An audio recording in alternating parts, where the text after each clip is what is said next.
Okay, I'm ready. Okay, are we rolling? Yeah, it's real. Okay.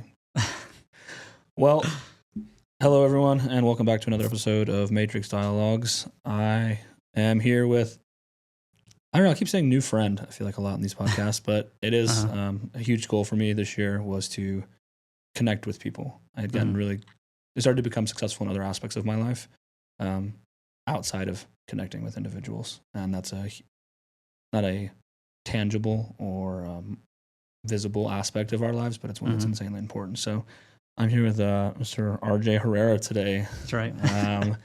And though we have some very common and overlapping ideas in life, as we said before we started, I don't know a whole lot about you. So this interview is going to be a bit different for me. Yeah, absolutely. I've known on a much deeper or more extensive level. But I'm excited to explore and navigate some things with you today. Yeah. And just see where this takes us, man. No, man, I'm excited, man. I appreciate you, bringing me on here and just so we can talk. Yeah. Kind of get to know each other in a deeper level too. But just overall, just kind of talk about stuff, dude. Yeah. I'm excited about it. Yeah, I think, and that's why, since we're just going to cover it all, everyone has already heard me say this for the 100th time, but the reason I wanted to start a podcast was because I said I thought I was having really good conversations with the people that then just kind of stopped there. Yeah. It's like, well, I feel like someone maybe could have benefited from that or could have taken something away from it. So it's like, how could I then create that? What's then, what is a potential avenue for me to replicate that? Yeah. Yeah. And podcasting seemed to be the simplest thing. And so where I could then share that conversation with other people and they could tune in and maybe get some insider perspective from it. So that's kind of what initially drove me to want to do a podcast, was I can just sit down with people and have a good conversation. Yeah. And in this current situation we live in the world where everything's so fast paced and it's rare you get to sit down with someone for just an hour or so and just talk to them. Yeah, dude, everybody has a voice, man. Yeah. Everybody has a voice. With the amount of people there are in the world, right? Everybody's going through different stuff, right? So you never know who you're going to touch just by the thoughts or the words that come out of your mouth, right? Yeah. So I've learned just to embrace that, embrace the voice you have, right? And just speak, right? Because you never know who you're going to touch, who you're going to help, who you're going to motivate, who you're going to inspire. Yeah. It's just some people need that help, right? And you never know until you speak, right? Yeah. So I appreciate you, man. Definitely, doing this podcast. So we'll just jump in here with it. As I met RJ through, he's a videographer, photographer for his primary occupation per se. And I was really impressed with his work. He does some great stuff.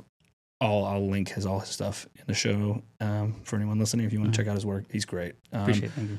And so I saw his work and was like, hey, I'm trying to, started the show and wanted to, obviously to just get some tips on how could I maybe improve the quality of our show. And the content RJ posts is collectively very, like I said, centered in ideas and values through hard work, resilience, toughness. And so I was like, hey, most people only put out stuff that they emulate or want to emulate. So I was like, hey, this guy's got great content. Seems like a cool dude. And so, reached out and then we connected at the gym. We trained at the same gym. And so that's how we met initially. So I guess that we'll just wrap that to our first one, which is what initially sparked your interest to start a career in videography, and how has that creative vision evolved for you over time? So what made me start videography, right? Or kind of branch out into my own business, working for myself. So before, it was actually during COVID, right? Okay. I worked at a gym and then, kind of COVID took over and a lot of gyms shut down, right? So, I got laid off for a little bit and then they were it's only temporary. So, but whenever I was at home, I remember just going home that day. It was it was noon, right? Whenever I got told that, because it was out of nowhere. Yeah. So I'm I'm on my desk, my computer, and I'm thinking okay, what am I going to do? Do I want to go back 3 months from now or whenever things get better or whenever I get the call? Do I want to go back to that, 8 to 5 job, or is this going to be the moment where I actually, start to execute, where I'm going to be at, personally, as running my own business, or where I'm going to be at, in the future, right? So I was like, you know what, I'm going to go ahead and do this on my own, right? So I remember the first thing I did, I turned on YouTube, and I put on Patrick McDavid. I put on his stuff, man. He has a lot of stuff, right? When it comes to business, when it comes to like motivational stuff and all that stuff. So I just kind of like just started playing his videos, you know, just kind of first of all, to kind of get inspired, right? Because it is scary to make that jump, right? You know, when you have people depend on you, and so where you don't have that security of, okay, I have an 8 to 5, I'm going to get that paycheck, right? Now it's like you got to hustle more than when you were working an 8 to 5, because you have to make sure you get that money in, right? You have to make sure you work. So I was like, okay, that's what I'm going to go for, right? So I slowly got into that. And then, you know, I started getting into, you know, weddings and stuff like that. I did a bunch of them for free because I was like, okay, I need to learn how to do this first, right? Yep. Now, I've always been interested in photography and videography, but I never pursued it as like a business level. Yeah, with like real intention. Yeah. But it always came easy to me, right? Because I always had like the creative background, right? Like growing up, like I was very artistic. You know, I would always draw. You know, one of the biggest things that I did growing, like I call this my stage in life, right? You know how young kids growing up, or teenagers, they kind of have that party stage, and so like the rebellion stage, right? Yep. Like my rebellion stage was graffiti. Like I did, like I vandalized. Like that was my, you know, rebellion stage, which is, you know, it's kind of crazy. But that became the outlet for me, right? Yeah. Like that artistic outlet, you know, growing up in an environment that I grew up in, like doing that, sneaking out of the house. Like I didn't go do drugs. I didn't go party. No, like I went out at night to, you know, essentially like express yourself, right? Because when you can't express yourself at home, like you seek external outlets to do exactly. So. You seek an external outlet, because if you don't, like it can just get worse, right? That's where you get the bullies. That's where you get the people picking on other people. That's where you get that aggressive. You're just kind of like this internal implosion. Exactly. So, you know, I was like, I decided to do that. Again, it wasn't legal, right? Yeah, no, definitely. A lot of stuff we did, you know, being, because I was like 14 at that age when I started. So, you know, you have to be 18 to buy spray paint. Yeah. Right. So we'd have to steal it. Heck right. Yeah. So we had to do all that stuff. More than one crime at a time. Exactly. So I've always had that creative outlet. Right. And then I got to an age where I realized like I have to stop. Right. You know, I've had so many run-ins with the law, to, you know, close friends passing away because of it. Right.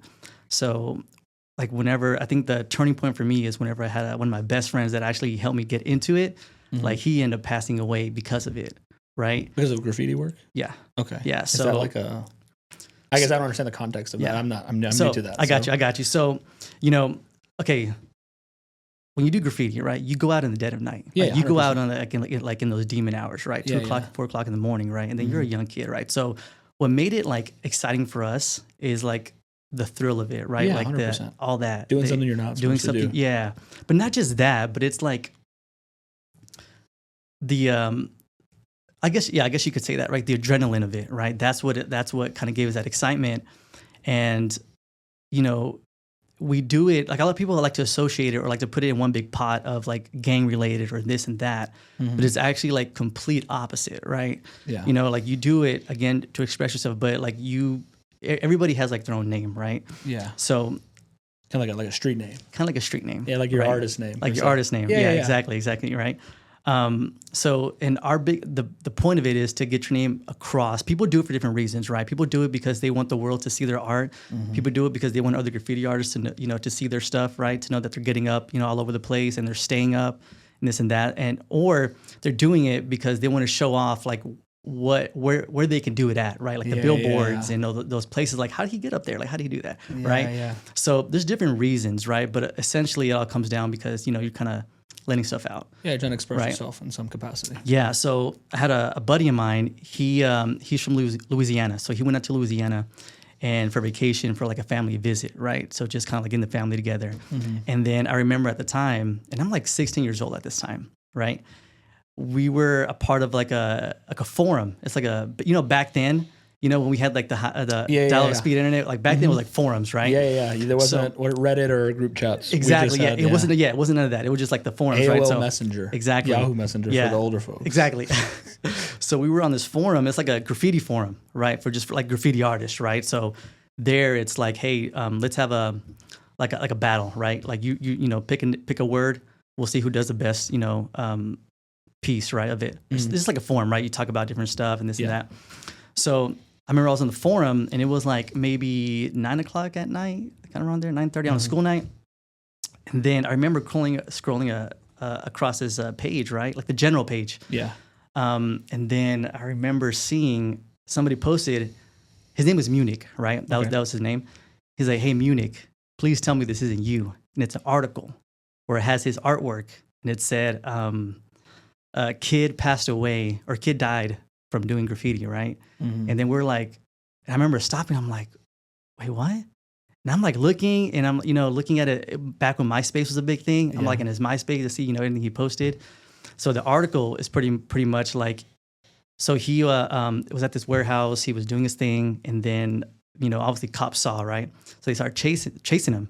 So when he's like running away, he tried to jump over a fence, but because it was Louisiana at that time, the SUVs, like the cop SUVs, the cop cars, they get on the turf, they get on the grass, right, to try to chase, because they were far away, right? So obviously they're gonna try to chase you down, right? Because they don't know what we're doing. They don't know that this guy's doing graffiti. Like they're thinking this guy's stealing, or he's trying to. Because that's happened to me before, right? Like they're not thinking, oh, this guy's doing graffiti. Like, oh, they're no. This guy is probably like trying to break into the store or armed robbery or whatever it is, right? They think the worst, right? Which it makes sense. Yeah, you just don't. There's no context. Exactly. So he's trying to run away. So he jumps over the fence, and then he ends up slipping, and that's when the cop car like ends up hitting him. Yeah, ends up hitting him. And I remember just like in shock because everybody's like commenting like, dude, like what is going on? This and that, like, hey, is this for real? Because he was like big in that community, right? Yeah. So people are trying to figure out like what is going on, right? So, and then I remember my mom just comes by me, right? And then I was in the living room. So she comes by me on my shoulder and say, hey, she called me Junior, right? Growing up, she's like, hey, Junior, like it's time to go to bed. Like, what are you doing up so late? And I didn't answer her. Because I'm still trying to process this thing that's like going on, right? Mentally. Because you're 16 years old and you find out like your best friend just, pretty much like died. Like, doing the thing that you do, right, did together, and you're trying to process it. But so you're just like, I'm just in shock right now, right? So, but what I'm doing is I'm just trying to like still figure out, like scrolling down, like who else is commenting and this and that, right? So she tells me again, she said, hey, like it's time to go to bed. Like it's way too late. Yeah. So I remember she's like right by my shoulder, right? So I remember I turn around, I'm like, Mom, like I just found out my friend just died,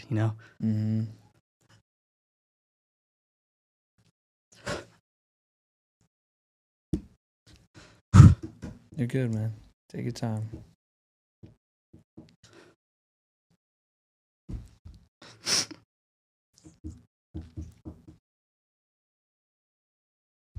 Oh, man.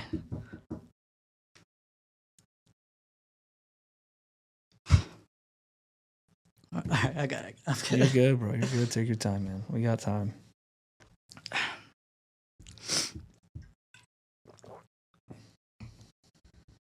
And that was probably like the second time.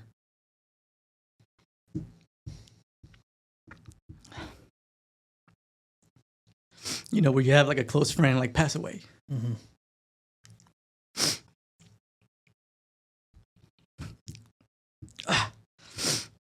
Man, I'm good. You're good, man. That's okay. So I remember telling her that. I'm like, hey, I just found out like my friend just passed away, right? So I remember just breaking down, Yeah. Because being a kid, doing that, like it hits you hard. Yeah. Right. Especially when you're somebody who you don't have people to talk to. Yeah. The people you talk to, they're the people that you do these things with, right? And you find out one of the persons that you used to talk to, that you could share stuff with, like just all of a sudden, like out of nowhere, right? So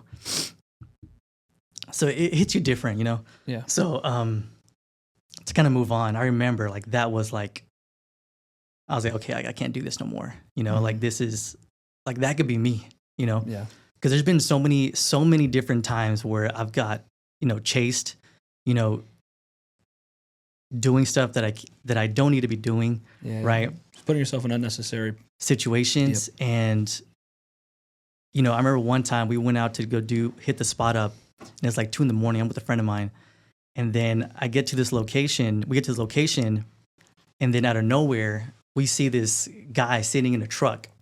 He's sitting in a truck, right? So I tell my buddy, I was like, hey, like, stop. So I was like, dude, there's a guy over there in the truck. right? And like in the corner by himself. So we freeze. So all of a sudden he turns on his high beams. And first of all, that's weird in the first place. Like, what is this person doing at 2 a.m. in the truck by himself, like at this corner of this warehouse, right? That's weird. That's weird. Like, you don't know what you're dealing with. Like, you don't know like who you're gonna come across. Like, is this guy like a murderer, or a kidnapper, or whatever it is, right? Trafficking, whatever. We don't know. Yeah. So I remember like we booked it. So we like we've been in those situations where it's like you never know what's gonna happen, right? So I remember that was like a huge turning point for me, where I was like, okay, I can't do this no more. Like I can't put my family through this trouble, right? Yeah. Because I put my mom through like enough trouble, right? Like, she had an idea that I was doing graffiti, but she didn't really know. But she had an idea because she saw a picture on my phone, right? Because when you're a kid, you're like, you put it as your wallpaper because you're like, I'm proud of this work, right? I did that shit. Yeah. So she happened to see my phone. And it was like a flip phone back then, right? Yeah. So she's like, is this you? She's like, I've been seeing this name, like, around. And I'm like, no, it's not me, right? Me. But she like had an idea. She was like, I better not catch you doing this, So, I was like, okay, I got to stop. Like, I just can't do this no more. Right. But sometimes you get tempted to go back into it. Like 100%. years later, it's like you still miss that thrill, right? That rush, doing that, going out in the dead of night, this and that. And then now that you're older, you're like, okay, now I know what not to do. Like, I know how to, let's say, certain stuff to do not to get caught and this and that, right? So you're like, now I can do it, but now I don't got to like sneak back inside the house. I got my own car, this and that, So I decided to move on to like photography and this and that to be another creative outlet for me, right? Yeah. So I was like 16 or so? Yeah, so I was like 16, 17 when I kind of like picked up the camera, this and that, where I really got interested in photography. Because I was like, if I continue to draw, like, I'm just going to get back into that mode of like, it's just picking like up a spray can again, right? Because like you miss it. Like, I know it sounds weird, but like you miss that smell of the aerosol paint. Everything that goes along with it. Yeah. Right. Yeah. Like the adrenaline, the feeling of like, oh, like we could get caught, but like we got away with it. And just like, then again, also like you said, the power of like expressing yourself in that manner. It's this unique thing that like, obviously like, then you build credibility, you kind of have this like name, you like, there's a lot that goes into it. So it's like people just looking at it at a surface level who go like, oh, it's graffiti, it's whatever. It's just vandalism. Like, it's like, because there's like anything, there's so much more there than what you're seeing at the surface level. So, so to kind of circle it up, so it's 2020, everything starts closing down for what we initially knew for who knows how long. Yeah. And you're kind of like, all right, I'm gonna make the jump. Yeah, I'm gonna make the jump to doing media pretty much, right? Because I already have like a good sense of like photography, videography, doing that. So I started doing that because I recorded my own videos, right? I like my own like fitness stuff. But as I started doing that, then I really started to dive into the intricacies of what videography is, like cinematics, right?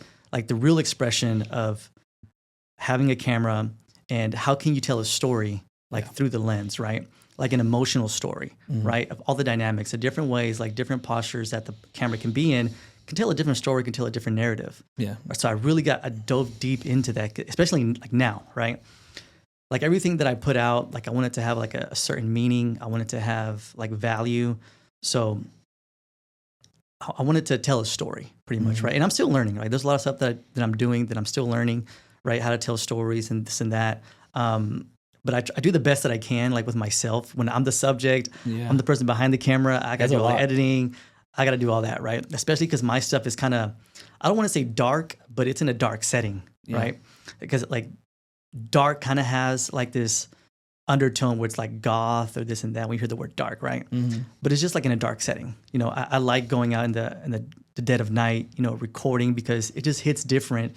Where you're sitting, like let's say in a parking garage, right? Where you're sitting there and you have this certain audio going on, behind that versus if you're out like in the daytime where the sun is kind of brighten you up, it just hits different, right? No, definitely. So everything that I do is just kind of like with intention, with a purpose. So kind of going back into that, I was like, this is what I want to do. Like I want to be successful in this media game, right? I want to be, I want to go all in with this. So that's what I started doing. I picked up a few skills, like, learn to do real estate, like I said, the wedding photography. Just kind of getting yourself in any position where you could shoot. Basically. Make money.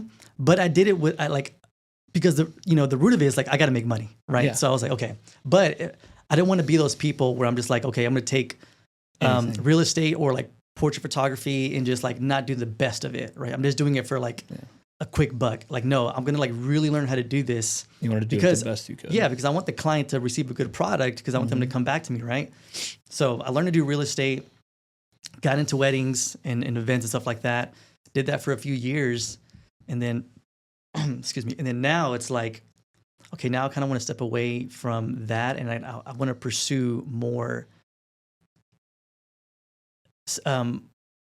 stuff with more intention for certain people, right?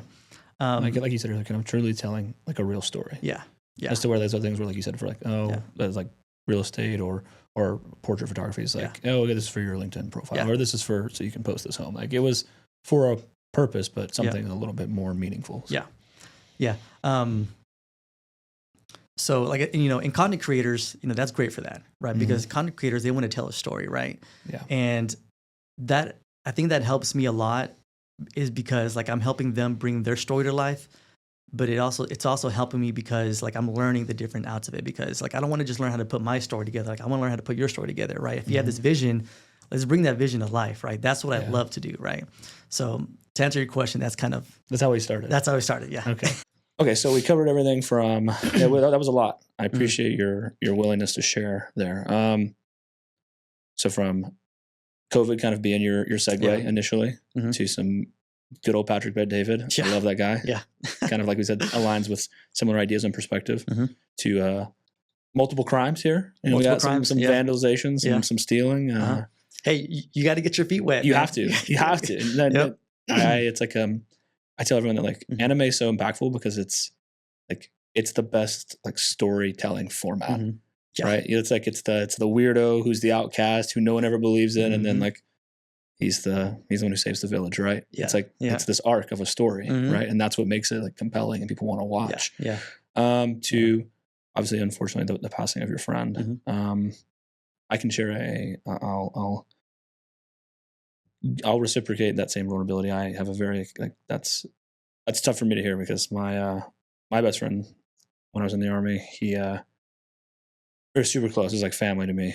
And he snowboarded all the time. Like he was really good. Qualified for the X Games while we were in the Army. Like he was good. Like good. But the Army was like, no, that's a liability. You can't do it. Yeah. And so they told him he couldn't participate. And so like one day I had come home for the weekend to see my son. And he's like, we had been texting and he's like, oh, I'm going to the mountain today. He was snowboarding with our buddy Eddie, who was also with us in the Army. He's like, oh, me and Eddie are going to hit, like we're just going to hit these slopes today. We're going to do da-da-da-da. And I was like, yeah, cool, man. Like, I'll talk to you later.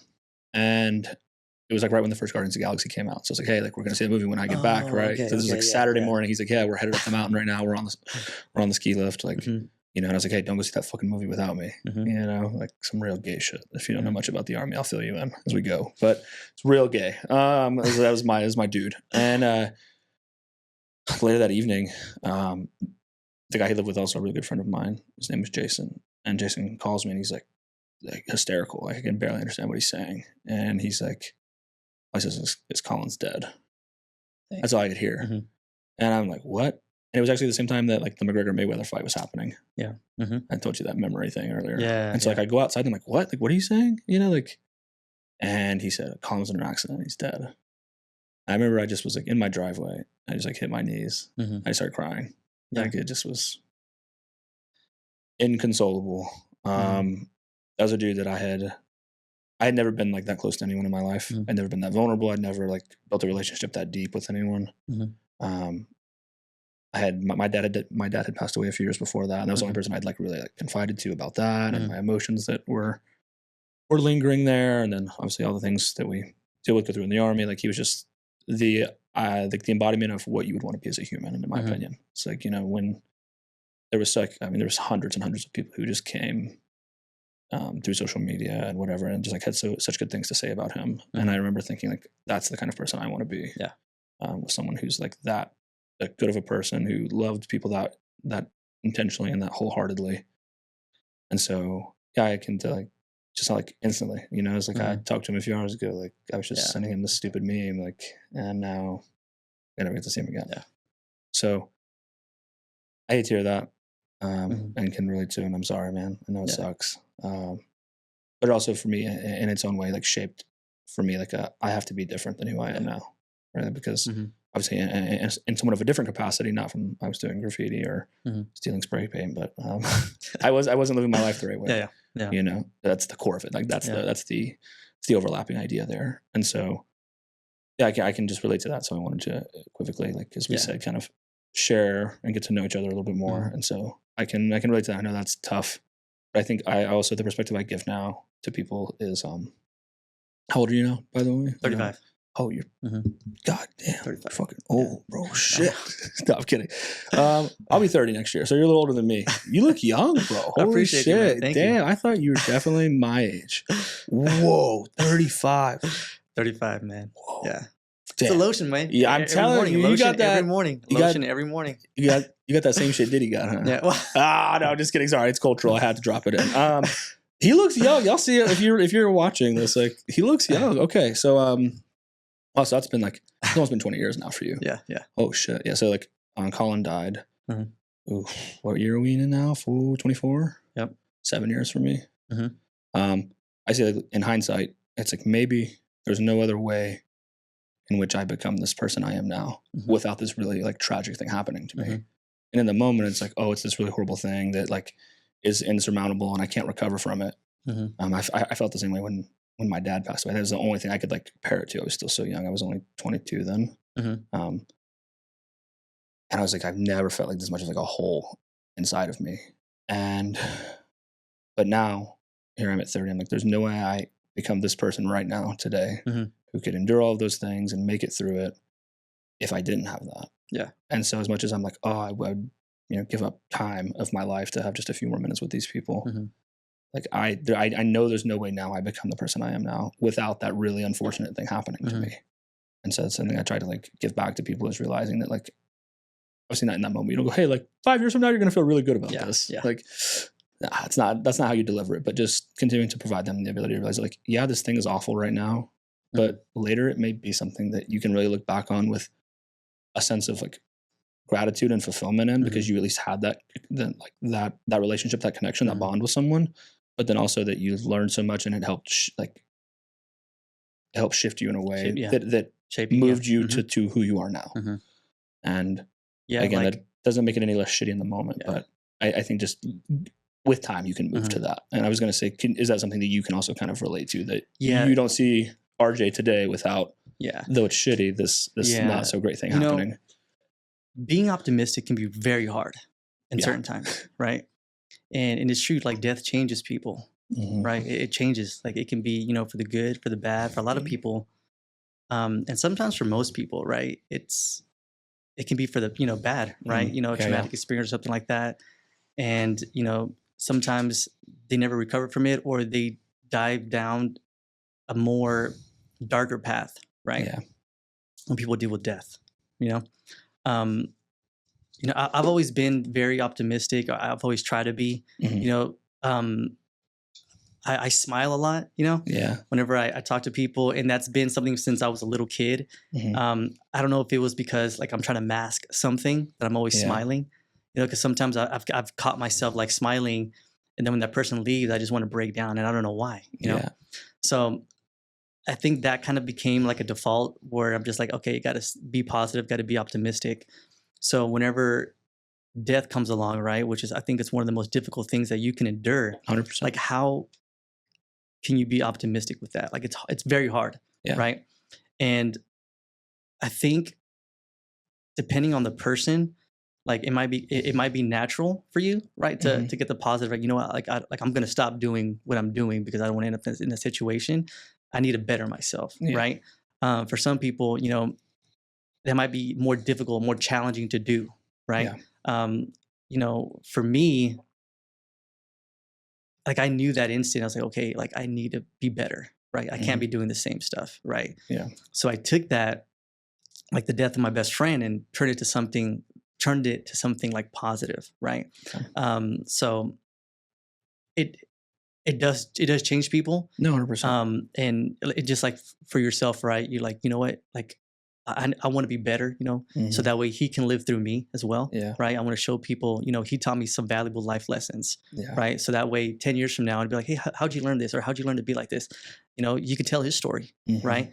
So I think it definitely changes people. Yeah. And I like what you said there, because it's something I can also agree with is, again, those moments, death really does like alter your physical reality, because it's this thing that's permanent that it's people we struggle to grasp, like this permanent thing. It's like water, right? Like I can't get it. Like, what do you mean? Like I'll never see them or talk to them again. Like we understand it from a physical standpoint, like they're not here anymore. But then like emotionally, it's like you just can't wrap your emotions around it internally, and it takes a long time.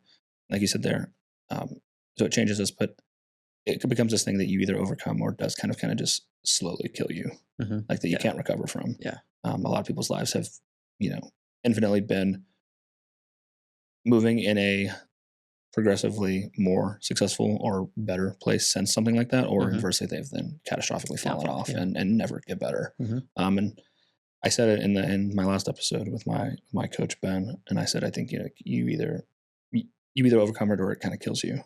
And I've seen like a really good friend of mine in the past. He lost his mom, and it just like ruined him. To this day, he's still not in a good spot. And we don't speak anymore, but like I still hear from like his family members at times, and he's doing drugs and not in a good spot in his life. And so it definitely can change you. But I think the caveat I'll make to that though is it is hard in the moment, holistically. Like we've already addressed that, but I do think with time you get like, it's like, why, it becomes easy to fall into the why me, why is this happening to me? And again, I think you just need time. Like that's truly the ultimate healer of anything, is just time. Doesn't mean it doesn't hurt, doesn't mean you still don't miss that person, doesn't mean you don't love them, it doesn't mean any of that. It just means that you don't, like, it's the perspective of like, this is the worst thing that could happen to me. It's like, well, maybe. Right. And it's like, because you don't know what next 3 things are going to happen in your life. So you can't say that, well, this is the worst thing to happen to me. It's like, well, maybe this is the only way that 3 things from now you end up in this really good spot. And you needed something that was going to be compelling enough to shift you. And there's only a handful of things that could have actually done that. And so again, in the moment, yes, it's shitty, but I don't think I think to a message I would give to anyone who's really struggling with a hard time is just that with time, it will get better. And that feels like very cliche to say, but the reason it gets better with time is because you get perspective from it. It's like anything. It's like if you just zoom in too close to any photo, no matter how great of a quality camera or lens you take it with, you can't see the image. And that's kind of like you in the moment of a hard time. It's like there's no image to see. It's all just like a very blurred out and washed out. And then like with time, you get this like zooming out effect to be able to like then start to put the picture together, to give you perspective, to give you the ability to have these skills to move forward in your life. And again, if you're like a week or a month or maybe even a year out from something really traumatic, that's like, what do you mean time? Like this like it's breaking me. And just don't give up on yourself. Essentially, like the saying that time heals all things is essentially true if you let it, right? If I get a scratch, if I don't touch it, like it's going to heal on its own, right? But if I continue to poke at it and scratch, and scratch the scab off, it's not gonna never heal. It's not gonna heal. So I think if you let time do its thing, right, and you don't dive down that path, like a darker path, like scratching at that hurt, that injury, then you'll eventually heal. Right. Eventually, it might not be now, 6 months, a year. Sometimes you need to die in order to rise up like a phoenix. And those are the people who have like the greater stories, right? Because if you can overcome that, like you can overcome anything. I like what you said there. I had this debate with my mom recently, actually, and it says, I think like part of like we are consistently like obviously dying every day as we get older. Right. That's not just to be dark, but like that's inevitable. Like no one. Since you took your first breath. Like you're on your way, right? But I debated with her that I thought that parts of us had to die as we like grew, like older and like gained perspective. Like that's what kind of growing is. It's like killing off this old version of you, these older ideas. I thought like this, and then I realized that was wrong. So I have to like let that version of myself or those ideas go because I know now that they're not the truth anymore. So I said, I feel like we're constantly like having to kill off part of ourselves and like parse the pieces of us that are no longer valuable or needed to move forward in whatever next segment or next phase of our life lie in front of us. And she's like, oh, I don't know if I'd say it dies. And I'm like, well, but like, what else could it do? You know, If it doesn't die, then it's always there. yeah, it doesn't just die, gets it's always like there. just like this like deformity to you, Yeah. right? That you're carrying around unnecessarily. So I'd say that, yeah, it's like the only way you can become the person that you need to be is there's a part of you now that has to go away. Mhm. And you call that dying or letting it go or whatever the Mhm. case may be, if that's too aggressive for you. But like Yeah. that's what stands between you and whatever you're pursuing. Yeah. Whether it's to be a better photographer, to be a better father, to be a better friend, to be a whatever the case may be. It's Mhm. like that's just it. There's parts of you that can't go into that next segment. Yeah. Yeah. You can't let it hinge on you as you're Mhm. going. Yeah. Mhm. So heck yeah. Well, that was a lot. I like that. For this next one, I'm glad I had it as like a pre-baked question, but Mhm. it also came to me in some of the things you said. But when you're behind the camera, what is the story you're most often trying to tell through visuals? And I'll add to that a little bit because you've mentioned like that, you know, like the dark cinema, and my first thought, because I've had quite a few experiences with people, is like, I think of what emotion are they trying to convey? Mhm. And like you said, you want to tell a story, but the like we said, the sense of a story is really that it's rooted in some emotion, Mhm. right? Because you can't have a real story without some emotion in it. So, like you said, with learning different camera angles, because like, oh, this conveys this kind of like I'm a weaker angle, right, Yeah. from a low Yeah. side, or a more powerful angle. If you're trying to portray someone as very powerful, you'll put it Yeah. as like a low angle, so they look very big, right? Yeah. And so kind of like what are some of the emotions that you're trying to portray, or do you find? Yeah, so we'll just go with that. What emotions are you trying to portray, and what's the story that you most often want to tell? Vulnerability. Yes. That's is what I'm trying to portray. You know, like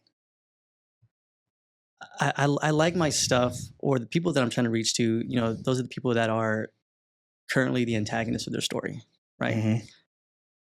Not to sound nerdy, but like Yeah, the no, Batman, right? dude, I'm here for You it. know, there's a difference between Batman and Superman. You know, Batman he's the protagonist, but he's also like the antagonist, right? In the dark way, right? Mm-hmm. So that's what I'm the audience, and I know this because I get a lot of messages of like from people all the time, like Mm-hmm. daily, almost daily. Like, hey man, like this really hit deep, like from what I'm going through.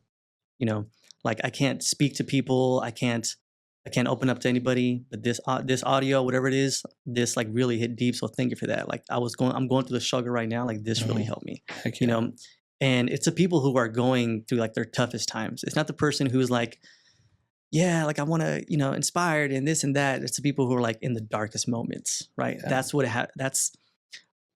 it happens to hit home to the most, right? Because I Mhm. get those messages all the time, right? Yeah. I just lost somebody, and sometimes it's usually just like a breakup, right? Yeah. Like I've dedicated all, you know, everything to this person, and you know she just left me, and now I'm like stuck in the dirt, right? Yeah, no, You know, and when you're like 18, 17, you know, that's the biggest death, right? yeah, that's It's like a yeah, heartbreak, you know. definitely.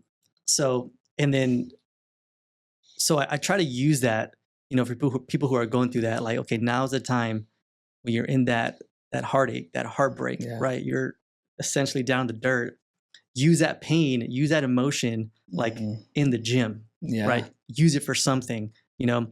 And it's crazy how, you know, when you're in the gym, like it's true, you know, for people who've been, you know, in the gym for like 5+ years, 10+ years, like they're not going there specifically like I got to get my physique right, like 100%. Like Yeah. they're going there like, yeah, that's like, you know, they want to stay in shape, this and that, but they're going there to Trying to escape. Mhm. Exactly.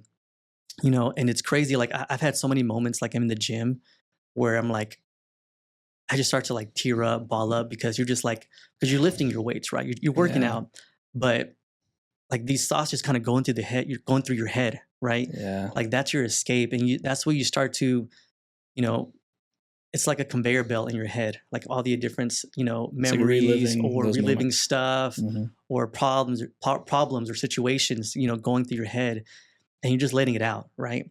Yeah. So then once you're done with that gym sesh, like you're all good. Like I'm just Yeah. like relaxed now. Like I don't have to worry about that, or maybe I got to worry about it, but now I'm in a better mindset Mhm. to handle those problems, you know? Definitely. So I guess to answer your question, that's kind of who my audience entails, is like those type of people, right? Who are like down Yeah. in the dirt, you know? Yeah. I can appreciate that from Yeah. every potential aspect. I've said too many times that I think a key component of leadership that goes unrecognized as vulnerability. Mhm. And because we always talk about like, oh, be a hard worker and be, like there's the staple ideas of a good leader. But I think the most underrated trait of a great leader is someone who's vulnerable. Mhm. Right? Because again, I think, and I've seen it, and I don't project anything on the show that I don't truly know to be true or believe to be true from someone that I bring on here. And I can tell you that vulnerability will win you way more things than it won't. Absolutely. And people are like, well, what if I'm vulnerable with someone and they reject that or whatever? It's like, then it just wasn't for them. Yeah, it's okay. It saves you the time. Yeah, they reject. Yeah, right. Yeah. But I can tell you, it's like most people who will reject you, it won't do it to your face because they're too scared and they have too many issues within themselves that they don't have the, I don't know, for lack of a better word, they don't have the balls to reject you like that. So it's like, if you're genuinely being vulnerable with the right type of people, like it's going to be received well. Yeah. And I think it's the ultimate way to receive reciprocation in behavior, right? It's like the idea I call it like going first, right? Like if you share something or I share something with you, then maybe not right now or the next time we talk, but like through time, you'll be compelled to like equivocally be vulnerable back. And it shows you're genuine, right? I think people like open up, become vulnerable. Like it automatically is like you're showing your genuine side. Like you're not showing this fake perspective or anything like that. Like it's you. Yeah. Like, it's the real you, right? Exactly. Yeah. And so, you see, I think vulnerability is huge and a much neglected or unappreciated emotion or perspective to take is just be vulnerable. And I don't get them every day, but I've gotten, I think we get things when we need them. And so throughout this time, this is my 10th podcast. Yeah. I've gotten messages from multiple people where they've said like, hey, like the things you talked about on your show really helped me realize that like I could become better than I am. And I need to pursue doing more. And hey, like I really needed to hear that right now. Or hey, like your resilience or the things you talked about with other people or the way you shared your thoughts on mental health or depression or whatever, like that really helped me realize that like I could talk about those kinds of things. Like by creating that vulnerability, it's a very potent chain reaction that continues of people continuously wanting to continue to do that. Yeah. So I think that's I've gotten those messages and like that's the best feeling, right? Like that's that's why you do any of it, right? It's like I told you before or maybe when we started, I said that I started this podcast because I wanted a place where I could be vulnerable, I could tell the truth, I could have really good conversations with people that maybe other people could take something away from. And worst case scenario, if no one ever listened, it was just for me. It was a way for me to connect with people that I care about. Yeah. Right. And just have that like very focused, dedicated time to connect and catch up and have a good conversation. Yeah, absolutely. Is one of the most, I think we have the ability to share ideas and thoughts with people, and technology is great and I love it. But the idea to just sit down with someone and be able to share a conversation. Old school. Yeah. It's like I can learn more about you and connect with you in such a compelling way in a matter of a few hours of conversation that would take months of texting. Or months of liking your stuff on Instagram, so it's still the most beautiful way to talk to someone. And like I was driven a lot by that when I was depressed by content like you make, where it was like I'd see it and I'd be like, I've reached for a long time, I lived on that mantra of like, I'd let the pain like fuel me to do the things. And that's really great because when you have nothing, pain's great. Yeah. It's very potent. It's very, very flammable, right? To ignite you to do something. But in the inverse, I like to present ideas and perspectives to others of those.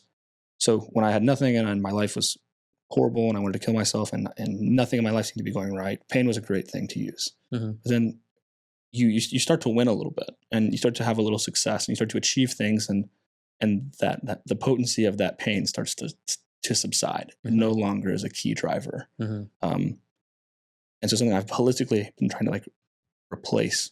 This is something I've actually wanted to talk about since I started the podcast. It's ironic. This is the first time it's come up, but is altering that fuel source from like pain and like they said this and like I'll prove them wrong. It's like to almost seamlessly converting it to gratitude and appreciation. Yeah. And it's hard, right? Because you're like, well, pain's gotten me to here. Yeah.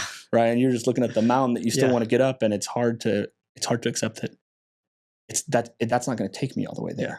Like it's gotten me to here and I'm grateful for that. It picked you up. Yeah. But it picked you up. But you're going to have to switch it. Yeah. Like it's potent and it's very like, but it's that. It's like, it's not something that is a sustainable fuel source for an emotional thing. And it's like, again, when you have nothing, burn what you have. Right. If we were in some day after tomorrow type shit, we'd burn money to stay warm. Right. Because like, it doesn't mean anything. It's like burn what you have. Right. So if you have nothing, well, then you also have nothing to lose. Yeah. So let pain, anger, the ability to prove them wrong be your source of fuel. Yeah. But for those people who maybe have done that period of time and have started to, as I said, have some success and accrue some wins, you may be feeling that same thing that I've struggled with, which is that I'm realizing that's like, I can use that sometimes, but I can't use it every day. Like I've had to start switching it to like gratitude and love and appreciation. Letting that become my fuel, because I realize that is a much more sustainable source from an emotional standpoint to tap into. And it's a tough switch though, like I said, because you realize that all you know is this one thing that's gotten you to here. And now you have to let it go. Right. And doesn't mean that you still can't turn it on it sometimes. Like there are times when I'm in the gym or when I'm running that those emotions still do hit me very hard. And I will use the thoughts of those people who told me I would never be anything, or that, you know, I couldn't do it, still kind of like in that moment propelled me a little bit.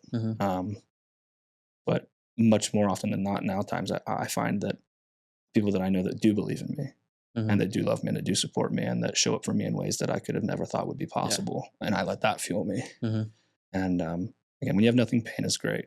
But when you pick yourself up out of that, you know, out of the being at the bottom, and you realize that there's some very beautiful other emotions you have to let exist. Yeah. If you let pain be the ultimate driving factor, it can be dangerous. You know, it can truly be dangerous. Like it's good for a moment, but if you let it be like the driving factor, like you can essentially like implode, right? So I think you're right when you said you have to, like, you know, essentially like make a switch. Like I'm not going to let that drive me anymore. You know, for some people it's a competitive thing, right? You know, a friendly competition, you know, like I want to see you succeed as much, you know, as I want to succeed. Right. So let's succeed together. Let's push each other, this and that. So I think it's essential for people to have like the group of people, right? Whether it's like guy friends, girl, whatever it is, right? You need to have like your stable mates, right? Because you can't do it by yourself. It gets tough. Like every successful person has their group, like they have their stable mates, right? You know, and that's one thing that fitness has taught me. It's like you have your group of people, right? That you can go lift to the gym together. You know, I like lifting by myself, but sometimes when you have that partner, like it's different. Like they're not going to push you. I mean, like you can only push yourself push yourself so much when you're alone versus like when you have that extra voice, you know, next to you, it's just going to hit different. Right. Definitely. So I think it's essential for people to have like that community, right? You know, of people just surrounding them, positive, you know, mindset, positive attitudes, that they're all on the same mission, right? You guys are all on the same mission to succeed, right? Like you guys all have like the same goals, right? Which is to be up here, right? So I think that's definitely essential. Yeah, I'll comment on the last two things you said because I like them a lot. Is Chris Williams in a podcast I listened to with Alex Ramosi, he just said in one of the segments they talked about he said like find your people. You know, like find those like-minded people, find those stable mates, those senses of community, find them now, you know, because it is better. Like you said, when you're coming from that place of hurt and whatnot, like, you're like, I'll do it alone. I don't need anyone. I lived a lot of my life that way, like years of it where I didn't think I needed anyone because back to vulnerability, like made me weak to need people, right? Like I'm a fucking man. I don't need you. Like I can do this, you know? And then I don't know, I'll be a nerd.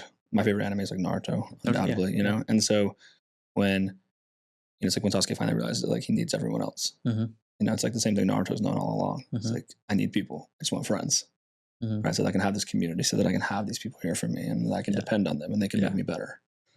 And I can say it's hard to let it go again because like all he knows is like pain gives me this and I can achieve things, but by letting the people around you help you and be there for you is one of the most like compelling things that you can do for them. Like that's the role of a friend. That's how you know someone's really your friend, is that they show up and they're there for you, and whether it's good or bad, and not someone you can just tell good things or bad things to, but someone you can tell good things to. They want you to win. They want to hear about the success that you're having. Not just that like, oh, things aren't going well. Like, yeah, it's great to have that person, but how many people can you call when you win? And when all the hard work pays off, you know, and I think especially as men, like there's not a lot of people you can do that with. And I'm grateful that, you know, and it's not a quantity thing, it's a quality thing. Like, I got a couple people in my life that, you know, when I have like a you know, a win for myself that I'm really proud of, like I know I can share it with them, and it's not like jealousy or animosity. It's like they're very happy for me, like they're cheering for me as well. So find your people. You don't have to do it alone. Yeah. A lone wolf is going to have a harder time in life than like a group, like the pack, right? Yep. They may survive, but they're going to have a bunch of scratches, wounds, you know, versus the, you know, the wolves in the pack, right? Because they can depend on one another. They can depend. Yeah. So, man, key takeaways there is be vulnerable. Yeah. It's okay to let your pain fuel you if you have nothing else, but realizing that won't last forever. Yeah. Don't be afraid to depend on other people. Yeah. Don't be afraid. Don't be afraid to let people be there for you. Yeah. And it's like, because like, if you don't, you're really depriving them. So selfishly, if you're someone who's like, well, I just struggle to let people be there for me, change the perspective. It's not about you letting them be, like you're robbing them of being the friend that they're trying to be. So it's not, don't even make it about you. It's about them. Like if you don't call them when you're having a bad day and go like, hey man, like I'm having a shitty day. I just want to like, can I talk to you for a minute? Like you've robbed them of that ability to answer the phone and be there for you. So it's not even about you like, oh, I don't want to be a burden or I don't want to be a problem. It's like, no, you've taken their place to be your friend away from them without even them knowing. You rob them of doing what they are willing to do for you. The selfish act. Right. And so it's like for someone who's like, well, I don't want to be a problem. It's like, change the perspective on it. It's not you being a problem. It's you've taken the potential for them to be your friend away from them. And they didn't even know. They didn't choose that. You took it away from them. You chose it for them. Yeah. So it's like, well, are you really alone, or are you putting yourself in positions that make you feel alone? Heck yeah. Okay. So a little bit that I do know about you. How does your background in boxing influence the work you do as a videographer, and what parallels do you see between the two? It's interesting. It's a good question. What parallels? Well, you know, being in boxing, you know, or any sport, right? You have your stable mates, right? And that's what that's where I learned the true value of, you know, having like your stable mates, right? People who are there, like they're there to hit you, but at the end of it, like your boys, right? You know, I think especially every man, right, should go through some sort of like combative experience, right? Like jiu-jitsu or anything like that, because you're going to need it, right? Hopefully you don't, but if that time comes, it's better to need it and not have it. Exactly. That saying is, it's better to be a warrior in a garden than a garden in a war. Ooh, it's my favorite Jordan Peterson phrase. Yeah.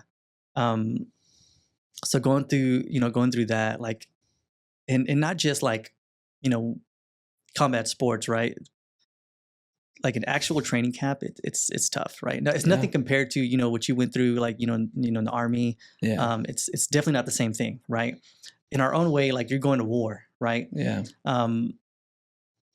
So I think like if you can go through that, like in the heat, you know, you're sweating and you know, people are hitting you in the face, this and that, then getting a camera and then, you know, for let's say 8 hours straight, it's nothing. I'll challenge you there. I think it actually is the same. I think that there are more parallels or overlapping things between the military in general and combat sports, because really what you're doing is you're really trying to optimize the mindset. Right. Like that's the baseline. What you're trying to improve is the ability to endure and be resilient. Right. On a physical and mental level. Right. And now again, the approach to both of those things through whether that's combat sports or military training is actually very similar. Right? It's like, I'm going to expose you to this really hard, brutal rugged, training, intense, physically and mentally. Right. And then I'm going to like bring you in and I'm going to tell you it's okay. But then I'm going to push you right back out there. Right. When you think you're like, oh, it's over. No, you're going to get it again. Because again, like that's the ideas I think right there. And that's what I debated with my mom on, is like, those are the ideas that like are dying off. Like, that's what you're killing. Like, you're killing the version of you who wasn't strong, who wasn't weak, who couldn't take it, to create the version of you that can. And so I think there actually is, I know a lot of friends who, like we do, when I was in the Army, I was in the infantry. And so we had to take like a combatives class where it's like some jiu-jitsu, some Krav Maga, some Muay Thai stuff, like a collective, like just self-defense thing collectively. And then also just the regular like combat training, right? Of like kicking indoors and being really close to people with weapons and like having to, can you do the thing? Because like you said, and the other similarity to combat sports to me with the Army is if you're in a combat job like I was, is the ability to react without having to think. So to where there is no like that delay of like, oh, he threw a left hook, I need to move, right? To then also at that same time, I can be, as I'm moving to dodge, I can be responding with the uppercut to get him. You know, I wouldn't say like not think, but you're thinking ahead, like it's chess. Well, it's just reactive. It's a reactive. Yeah, it's a reactive. It's not that I have to consciously. Okay, it's there's the hook. Like like we've seen the movies. Oh, it's the hook. Time to do like that's all like in a millisecond of real time. Yep. And the military works the same way. It's like when you kick in the door and there's a bad guy trying to shoot you in your face. It's quick reactions. How quick can you pull the trigger first? Yeah. Right. Like so, it's like again, you don't have time to be like, should I shoot him? Like, no, because you're dead. Right. So inversely, the same thing. Like, somebody's trying to punch you in the fucking face.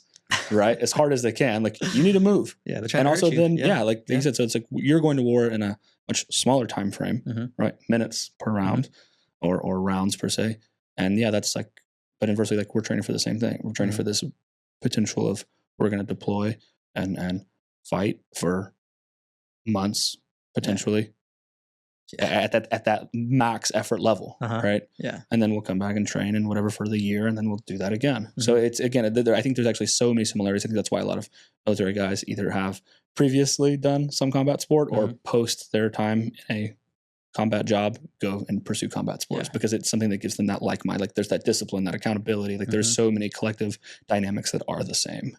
So I wouldn't say that it's any harder. I mean, I've told you I want to pursue some boxing to just like. Because of those similarities, but I never have done it. But I know it's not a joke. I know it's not easy, especially if you want to do it like at a high level. You don't play boxing, So people get hurt. I would say I think they're actually way more common than maybe you would initially give it credit for. So don't kind of discredit yourself there because it's definitely not easy. But so like I guess what kind of parallels do you see to that with, or how did boxing kind of what things do you see in boxing that you take into videography, the kind of like influence your work? I know you have some content that is of you training and stuff as well. But let's say what kind of like are just ideas or rules or guidelines do you live by? You're like, okay, I train this way, so I want to like film this way. Like what kind of things do you say overlap there? So a lot of my content's it's fitness, right? Yep. I wouldn't like necessarily say it's like fitness content. I would say it's more like motivational lifestyle, but it's like fitness based. Yep, for sure. So whenever I put in like boxing stuff or maybe like a heavy lift, I'm doing it in those moments. Like I'm posting that clip, not the beginning of the rep, not the beginning of the round or like the very like last bit. No, it's like about 75% through. Right. Where like the struggle is real. Like I want you to see that emotion. Like I'm not faking it. Like this is like real. Right. So whenever I'm like doing those bag rounds or whatever it is, like it's those later moments of that clip where I like to put that in because somebody who's watching it, they're like, okay, this guy's struggling right now. Like he's conveying a certain sense of emotion. Right. So that's why I always love to put in, boxing and this and that because it's tough, right? Like you got to be disciplined to do that, right? Especially out here with Houston weather, humidity. Boy, it's hot. Putting on a sauna suit or like a sweater, joggers, and you're out here in this warehouse where it's like 110 degrees. You don't even got to do that. You just run during the middle of the day. You get the same effect. And you have like, a gallon of sweat on you, and you're like, I don't want to record it, but I'm going to record it anyways. And you're recording for so long that you're like, okay, but I'm only going to use like half a second of it because that's all it takes for somebody to watch that half a second. Because if you notice, like my content is quick, right? Yeah, it's very fast. Like I'm not putting up like 3 reps, like of me doing 3 reps. No, it's just like half a rep that you only will see. Yeah, right? but you said though, it's like it's the most challenging, the most energy demanding portion of it. Yeah, because as I've said numerous times, like that effort and work are like this universally understood currency. No matter if we didn't speak the same language or I didn't like if I'd never lifted in the gym, but I'd only fought or I'd only done whatever. Like I know what hard looks like. Yeah, I know when someone's really giving a solid effort there. And so I think it's the ability to like that's what you're trying to do. You said like motivational / gym content, but it's really just to say like, hey, like the emotion you're trying to highlight is like the effort. Like that's what you're pulling on because everyone can relate to that. Like everyone's tried hard in something. Something. Yeah. Okay, I like that.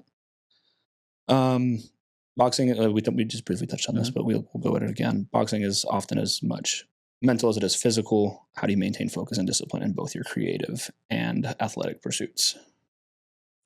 When it comes to, I have to have something going for me. For example, like whenever I get super into boxing, I'm like, okay, I need to have a bout coming up in order for me to like Take it serious. Take it really, really serious. They have like something on the calendar. Something has to be in the calendar, like a competition, or like if it's, let's say, like if you're a runner, like a marathon, like that's why they do them, because it's always constantly pushing them, right, to do like those marathons. And it's like, if they weren't doing marathons, they wouldn't be training as hard, right? They might be training hard, but it's not going to be as like you're preparing for something, right? And I think it's always good to always keep your body at least a couple times a year, prepare for something, like put your body through that struggle where like you test yourself, like you're putting yourself in the water and you're testing your durability and you're testing yourself. So like whenever those moments where I've had those bouts, it's like you're in training camp, you're training twice a day, you're eating like 1,200 calories or less, right? And you still like got to maintain a high sense of focus. So like I have to do those things in order to put my body through it, because I want to, because like I'm like, I need to push I just need to, right? Because if I don't, I'm going to be on the couch, or I'm going to be like, I'll go to the gym like that. Going to the gym became, it's so like part of my lifestyle now. Like it's like work. Like I have to do it now. Now, if I have something on the books, now my intensity is going to go up, right? In the gym and this and that. So I think it's good for people to have stuff going, where there's like, Tough Mudders, right? I used to do those back then when I was starting out into fitness. Like I would do a whole bunch of like mud runs and this and that, because it was something for me to push myself towards to, right? For me to train to. So I think it's very important for people to have like certain, stuff that they need to train for. No matter what it is, right? Agreed. Something as easy as like, okay, a 5K, a 10K or something. So, No, I love that. I think there's so much truth there. For me, I can relate to it too with marathons. Is like I run all the time. People who know me know, or anyone who knows, I'd be doing that running thing. Like you said, the intensity I take to it when I know, I'm like 10 weeks out from a race. Or X amount of time. There's a different perspective, because you're like, I know that I don't want to show up to this event and have to wonder how good I could have been if I had just trained harder, or I'd taken it more serious, or I'd pushed a little harder on that rep that day. And so, it gives you this like idea of something to look forward to. And I think a caveat there that can be made is like having things on the calendar, whether they're physically, mentally demanding, challenging things, or just like for pleasure, right? Like having that know you're going to like see your friends on this day, or that you're going to take this trip then, so it's the time to relax. Like having things on the calendar, like give you that something can create good and bad emotions, right? But I think it's always like, we always highlight that like, do this, do the struggle, do the hard work, do the thing that like, but like also make time to like see the people in your life that you care about, and to enjoy your life, because you have to. And like you only have, somebody asked me the other day, like, how do you find time for this? So you don't find time, you make the time. You make it, exactly. And so it's like, but you have to do that with anything in your life, as corny as it may sound, like to make time to connect with your friends. Like if you don't make the time, you'll look up and it's like, I haven't seen my friends in 6 months. You're like, you have to make the time for those things. And again, it's easy to like, maybe you're struggling with, oh man, life's just whooping my ass. Like, well, if you're seeing your friends on Friday, it gives you something to look forward to. Right. So it doesn't even have to be this always like, winter arc type of vibe, right? Like as what's now fall and everyone's getting, and I've seen it a million times today. But like I'm saying is, yes, 100% that you should, there at least once a year, you should really test yourself to see like mentally, emotionally, physically, what am I capable of? Yeah, test your mental fortitude, man. Your mental fortitude. It's easy it's easy the first week. It's easy to say like, I'm gonna do this, right? And I start to do this, and then the 1 week is in, and like I'm still good. But what about like 60% in, 50% in, when you're like, you just ran 60 miles in 1 week, and you're so sore? Like, can you get up at 5 a.m. the next day? Like that's when it really counts, right? Yeah, it's like that. I love the clip of Joe Rogan. He's like, get up again. Can you do it again? Do it again. Can you do it again? Even when you're tired. Let me see what you do when you don't want to. And I often say that like, I talked with my therapist about this. I was like, the real you is who you are when no one's watching. That's who you really are. And I think that's why a lot of people can't handle being alone. It's because they can't accept and be okay with who they are. No one's there to see. It's like this can go from like, again, we can take this into like the physical, hard, push yourself mentality, but also like if you throw something in the trash and it misses, do you stop and pick it up? Or do you just walk away? Because you're like, there's somebody here who's going to pick it up. Like that's who you really are. right? So anyway, again, whether it's something to push yourself or things to enjoy for pleasure, put things on the calendar. Have something to look forward to, because you will move and exist with a different sense of purpose in all aspects of your life if you have those things to look forward to. And you see who you are when you test yourself. So exactly. Forget, like, if you don't want to become someone who's complacent or doesn't know, or you find yourself in doubt of yourself, like, well, have you done anything in any recent time that's challenged who that is? Do you have any evidence to back up that, hey, no, I'm not that person, because I've done these things. So that can help you there. What role does resilience play in both your videography and collectively in your life? I would say staying consistent. I think that's a big factor. Staying consistent in learning, right? With every content creator knows this. Like, you got to be consistent, right? That's the one thing, right? Like, in order to become like and I know it sounds cheesy, right? Like the whole content creator thing. Like, every big content creator is big because they stay consistent, right? Now, if you want to go beyond that, it's like, be consistent in the learning.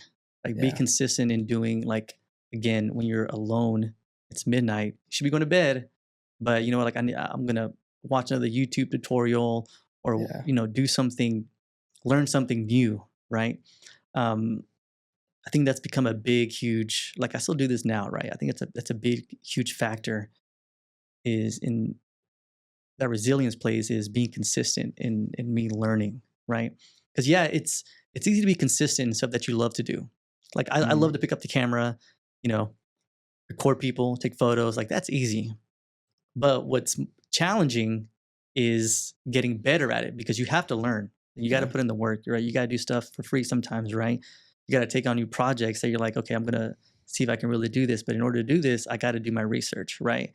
And sometimes I think that can be challenging for some people. Like, they don't want to put in that extra effort, right? And like, watching this hour-long YouTube tutorial multiple times, like putting in 36 hours of just learning and this and that, or getting, mentors or whatever it is. I think that's become a huge role. I think people need to do that. I think they need to discipline themselves enough to learn, grow in that field, grow in a field that they want to grow in. Right. I think there's a lot tied to that. And that last part you said, where people are unwilling to put in the effort. I think it's obviously that's subjective to what you want, right? Like, if you just like want to do the thing to say you do it, well, then okay, like, maybe you don't need the same effort as someone who wants to be the best at it. I think that goes without saying, but let's make the implicit explicit. I agree. I think a character trait I have often said that I feel like I have, it's the only thing I feel like I'm good at is being resilient. Like, I won't ever quit. No matter how hard it gets or what's not going well for me at that moment, that I will be resilient enough to keep going.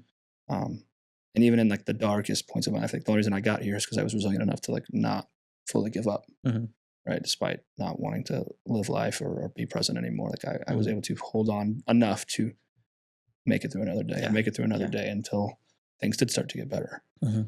To that point, I feel like whenever I learn something new, it kind of just opens up, like, okay, now I get that passion kind of builds up, right? It's like, it almost starts a fire, right? It does. So again, like, that's where, like, keep pushing, keep moving forward. Like, when you learn something new, it's like, okay, now I want to put that in action. Right. So you have to learn to grow. I think if you look at like, what is the definition of growth? I think a lot of words are not well defined despite having a definition of them. I think, like, to me, the component of growth is very similar to learning. Like, you have to learn in order to grow. Like, they run correlatively in the same direction. I can't get better without learning. Right. And even if I don't immediately recognize that I've learned something new, like, that's the only reason I've gotten better. Or whether that's in running and baseball and boxing, like, oh, I've just did like more reps of it. It's like, but you learn how to, like, oh, if I really want to like have more power there, I need to like get my hips going and like get my body into it. Maybe you learned what not to do. Yeah, exactly. And that's, I tell people that's just as valuable. There's many aspects of my life where people are like, oh, I didn't learn anything from that person. It's like, well, then you didn't look hard enough. Because there's a lot of people in my life, I've just learned what, like you said, what not to do. And that's, again, if you have 100 options and I can rule 60 of them off because I know 60 of them aren't the right answer because I saw them played out for me for someone in a maybe negative manner. So, well, now I only got 40 things to worry about. So it's like, again, just like perspective there is huge. But yeah, I think resilience is huge collectively as well. I feel like I'm saying huge a lot, but they're very driving emotions or mentalities for me to take on that have propelled me through almost everything in my life. So I'm very biased in that way. A good quote I like that I thought of when you said that is people don't want to do the work. And I often tell people is the work works on you more than you work on it. It's like anything. If you rub two things together, like there is friction created, right? And usually the work is a much rougher surface than you are. So not only are you like rubbing against this hard surface, like it's rubbing equivocally against you. So inversely shaving off parts of you that aren't tough enough to handle it. Yeah. So it's working on you as much as you're working on it. So a lot of people think of work as a one-sided effort. It's not. It's a very two-sided effort. Like it's having an impact on you that, again, maybe if you don't realize it in that moment, but like it has had an impact and left a mark on you as much as you have made a mark, quote unquote, on it. And people are like, oh, that was a wasted effort. I don't believe in that. There's no such thing as a wasted effort. Because again, like inversely to earlier in the conversation where we said, it's like, this is the worst thing that happened right now. It's like, but you don't know 4 moves, like in chess, like you don't know 4 moves ahead. You don't know 4 things that are about to, like the next 4 things that are about to happen in your life. And so it's like, you may like, oh, I wasted my time on that. It's like, but now 4 things from now, 10 things from now, 100 things from now, like that thing that you're like, that was wasted. It was useless. Now you know it because you did it already. Yeah. But you don't know when you're going to use it or get it. So it's like, oh, well, just because I'm not using it right now means it was a waste. It's like, no. So I like to tell people that is I think people who become bitter and unmotivated and don't want to do it anymore, it's because they have selfishly and kind of blindly, maybe ignorantly even, assumed that the work isn't working on them. They think, again, it's just one-sided, like, well, I'm doing all this and I'm getting nothing out of it. It's like, well, 1, are you really doing as much as you think you are? Then 2, you don't realize by stopping doing any work that it wasn't one-sided. Like, you wasn't just one variable you took away, it was 2. So it's like now you're not getting better twice as fast, not just in the one input you were projecting. So the work works on you more than you work on it. You know, so as we talked about earlier, videography requires an eye for detail, and boxing requires some sharp instincts. How do you sharpen these skills in both of your crafts? Repetition. Oh, I love that. Simple. Repetition. Yeah, that one I'm gonna keep it simple. Repetition, I like it. Doing the reps, man. Dude, that's me. That's my motto almost is do the reps. Do the reps, yeah. Yeah, and whether that's boxing, videography, applying for jobs, trying to improve your mentality. Yeah. What are the those guys that back in the olden days that sharpen the swords? Oh man, why blacksmithing? Blacksmith, yeah. Yeah. They're not doing a whole bunch of stuff. They're doing the same thing over and over, going to sharpen that sword. Yeah. How many times are they hitting the sword? Yeah. Boom, boom, boom. It's the reps. Nothing new. It's like what makes the strongest sword? Yeah. The most reps. Right? Well, but it also becomes then it's a combination of when you're a beginner blacksmith, you may have to hit the sword 100 times. But as you become a better one, you realize maybe I can do it in 30. Yeah. But you've learned how to hit the sword better. Maybe you're hitting it even harder because you've learned how to more efficiently swing the hammer or how to hit it against the anvil. So it's not that there's like, oh, it's less reps. It's like, no, because I did so many reps, I learned how to be more efficient with my strike and more effective. So, but again, like that's already like how many hundreds of reps of swinging the hammer did it take to get to where it only took you 30? Right? So because again, at the beginning, you're trading your time for experience because that's all you have that's equivocally valuable is your time. Your time, right? Because you don't have any money, you don't have any skills, so it's like you're trading time for effort. Like, and that will then give you experience. So do the reps. I love it. Very simple. It's my I don't know. I'm screaming it from the mountaintops right now in every aspect of my life. Do the fucking reps. How do you approach self-improvement in both your mental and professional life? And are there similarities in the reps you need to put in for both? Wow.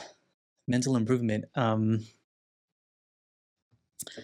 guess I would say that I wouldn't separate the two.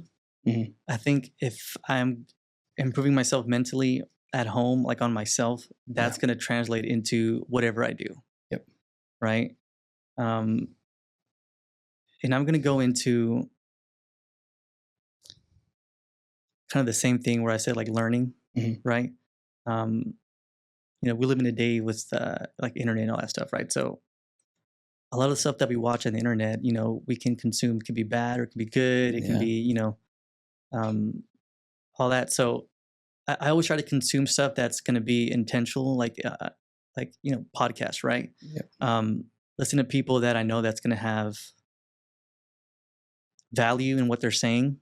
That way, I can, really dive deep into what they're saying and really consume it. A lot of people say like, I'm a ADHD, right? Like I don't Ooh, want to, same, bro. I don't want to say ADHD, but like I No. do have a deficit in my attention, right? I'll say that. I got it. So like I'll say it. I'll try to read, but I can't. Like I just can't read. Like I've tried. Trust me, I've tried. Yeah. Right. But my mind just kind of wanders off. Right. Yeah. I start just imagining stuff, this and that. So, but visually, like I can do that, or like listen to something. So I'll listen to I'll get books like The Art of War. Right. I'll listen to that when I'm on the treadmill or stuff like that. So I think that is super essential in self-development is like, whether it's reading, listening to something that's going to help you improve. Yeah. Right. And then if it's going to help you improve like personally, that's going to, derive into what you're doing for work, into family and whatever you're doing. Yeah. I agree. I think those things bleed over collectively, right? Yeah, they do. And I tell people it's like, you like don't underestimate the variable that I say math things a lot. So if you don't understand, please let me know. But like the variable that like you play. So it's like if you focus on really improving who you are, like you'll improve the quality of everyone around you. Yes. Equivocally. And so a lot of people are like, oh, well, Tommy or Lisa or like they're not doing all this. It's like, what are you doing? Yeah.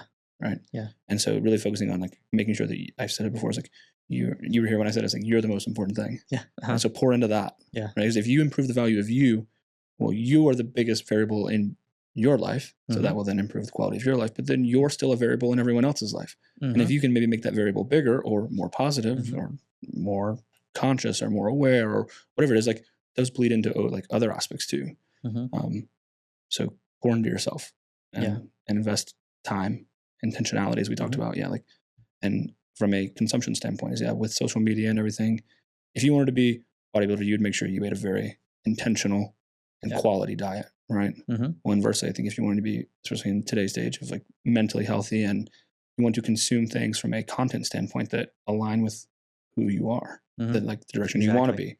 Right. If you're like, well, I want to get better, but you're watching like just kill yourself videos, like, well, that's probably, there's a clash. Those don't align. Yeah. Like if you want to become a bodybuilder, but you're eating McDonald's, like that doesn't align. Yeah. Right. Yeah. So it's like consumption. Yeah. Like make sure that it's an equivocal form of consumption. If you want to be healthy mentally and emotionally, making sure that you're intentionally consuming quality content that aligns with that. And luckily for you, the algorithm is really great at that. So if you like, you only have to, I'm telling you, like you wipe your search history on social media and you only start searching up like, like Jocko and David Goggins and like, stuff like that. You'd be surprised how quick your stories, your feed changes, right? Yeah. Versus if you're like big booty Latinas, right? Like you're gonna get some twerking videos and shit. And then so it's like, again, like being intentional to what you're consuming. That's right. So much there. And I agree. Like I said, I think there's a big overlap in improvement collectively, whether that's mental, physical, emotional. I think there's like I do know there is a hierarchy. I think action comes first. Like you have to be willing to act. And a lot of people say like, which one is first? Mental or physical. I think like it has to be physical because you need some undeniable proof. You need some evidence to then support and create the compounding change mentally.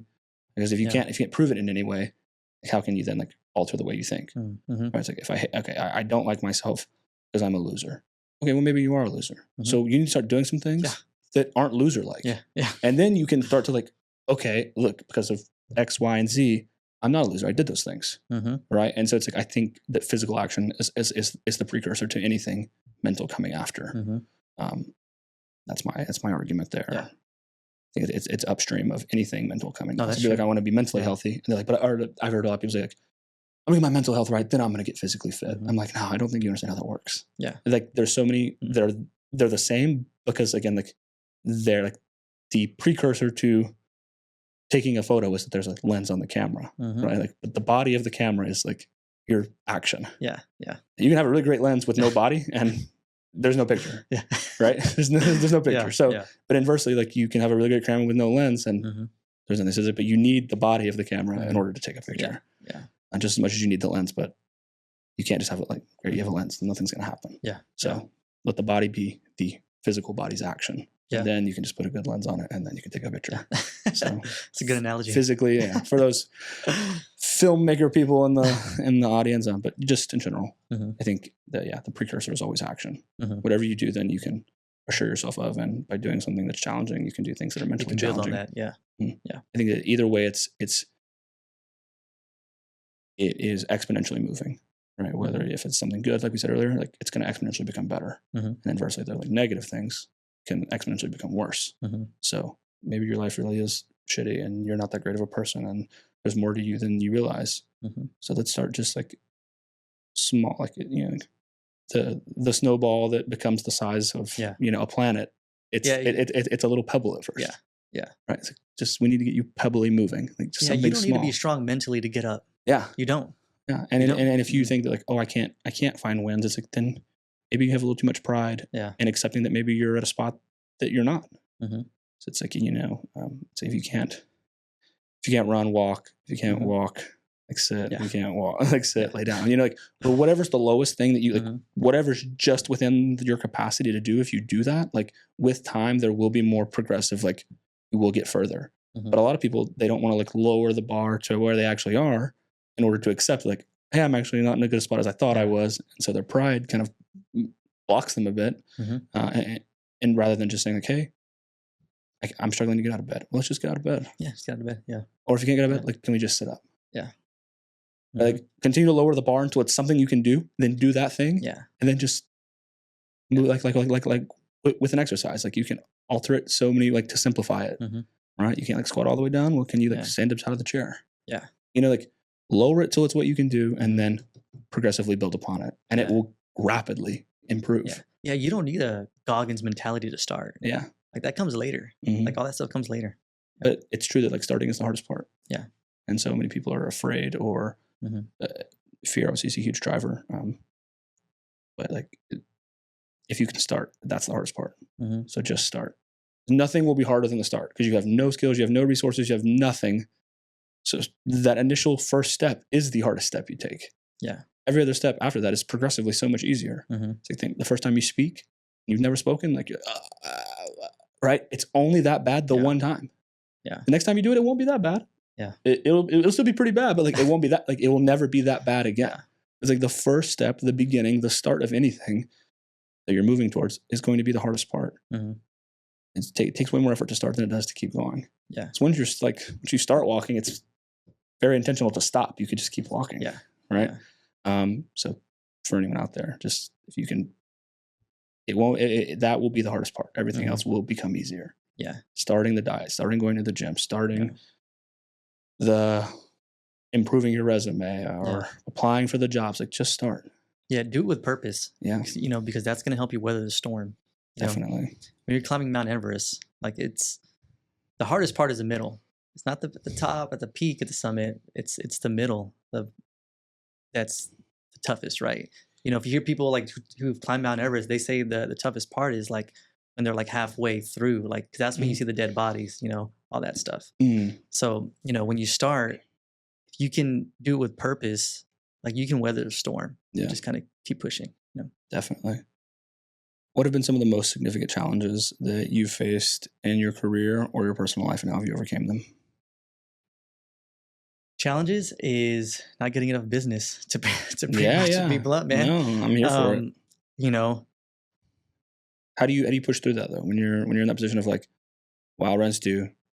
I don't have enough money. I don't have anything on the books for work. Like obviously that's a tough spot. People can definitely kind of I'm gonna say, man, like for me personally, I it's been the grace of God. Like no lie, man. And I've seen it when I've been young, when I'm like, man, I don't know how I'm gonna be able to, get the brakes on my car fixed. Like I have no money. And all of a sudden, out of nowhere, somebody comes, over and just hands me the money to do this. Yeah. Then it may not be specifically to do that, but they just hand me this, like, hey, can you show me how to do this? But I'll pay you for this. And I'm like, this came out of nowhere. Yeah. Like that's happened so many times. Like there's been months where I'm like, man, I don't know how I'm going to make it happen. Yeah. Right.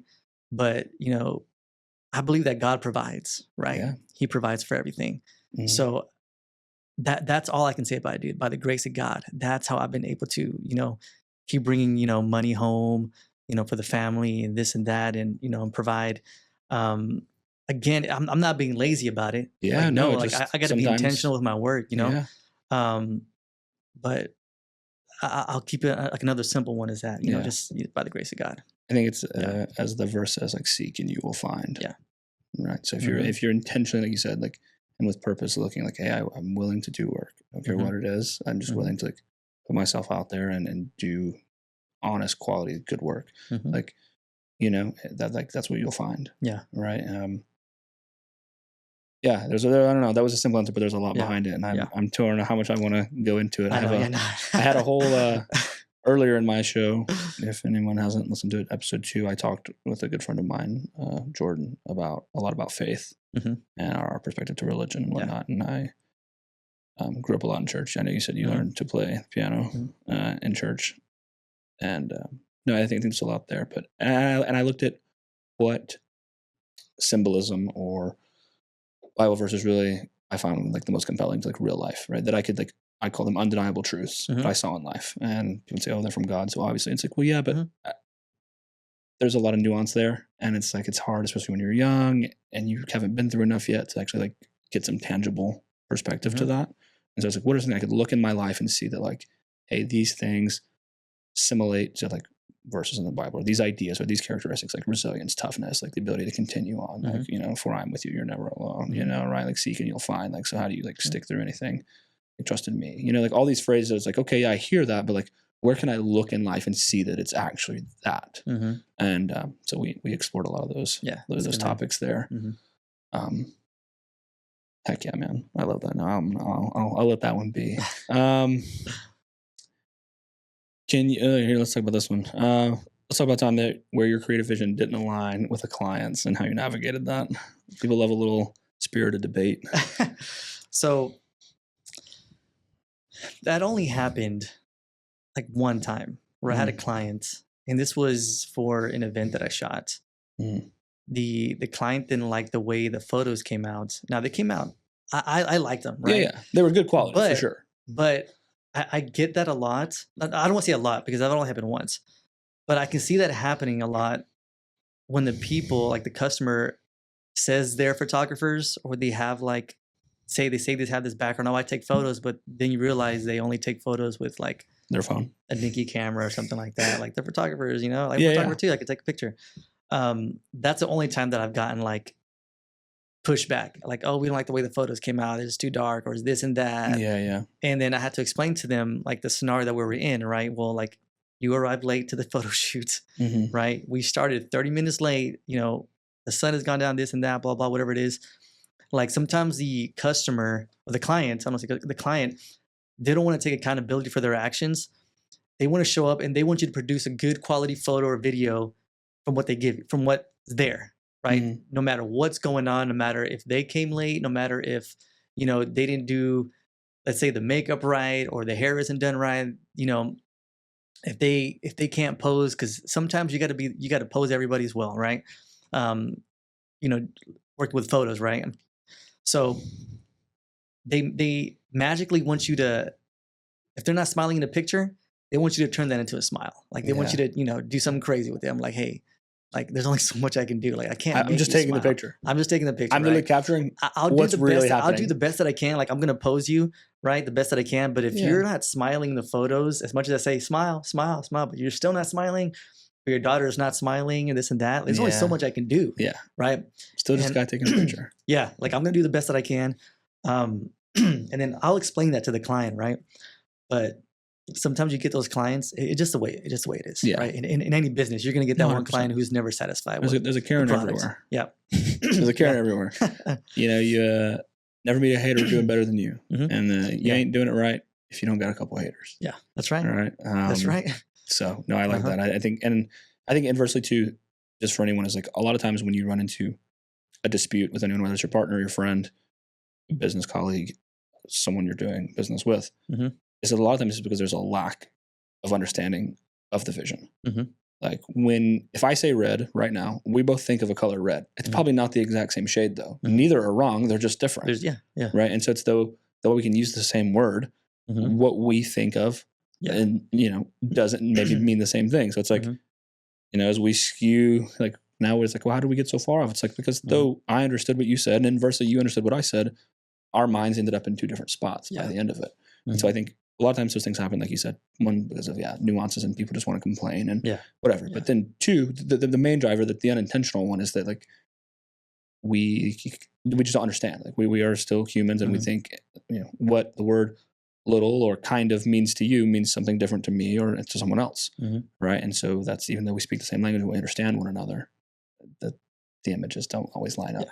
So it's just being willing to like work through that and communicate and collaborate through those nuances. So if you're ever struggling to like connect with individuals, it's often probably just because though there's good, it doesn't mean there's bad communication. There's just misunderstanding. I want to pose to you a question that's not on my, I call them preloaded questions, but this is something that I presented to a good buddy of mine. And I'll share that vulnerability with you because you're someone that I'm valuing a relationship with, and because of many reasons, but also just want to engage in this moment and just see where this goes. So I asked my great friend Jesse this. I said, what do you think is more of a driver towards action, fear or desire? And I'll give you preface is if you look at a car from a distance and you said like, what drives that car? So to me, it's like I'm very car savvy, so that's why I present the car analogy. I'd say, well, what's the motor? If I want to know what drives the car, like what's its fuel source, whether that be gas, diesel, maybe it's electric, because I need to know what kind of motor was in it. And so inversely, I think with people, we're the same way. So if I wanted to most accurately depict what I thought drove a person, I would need to know more about their internal state. And so for you, I was curious, which one do you think is more of a driver towards action, fear or desire? I'm leaning towards fear. And the reason I say that is because if you can overcome fear, like a desire is easy. Like I have a desire to do this. Okay. Yeah. That's cool. Right. But if I'm scared of something. Yeah. And I make myself overcome it. Right. They say, let's say exposure therapy. Right. I think like the best way to get over your fear of heights is not just, being exposed to heights, but I think it's a mental aspect of it as well. 100%. Huge thing is the mental aspect. Because if you think you can't get over it, then you're not going to get over it. Exactly. You're just going to be more scared of heights, right? So I'm leaning towards fear more, right? Because if I get over that fear, I think that's going to give me like a NOS boost. Yeah. Like I think it's going to do well for me, like mentally, and it'd be like, if I can overcome that, I can overcome anything. Yeah. Because if you're being driven to something, you're just kind of just going based on that drive.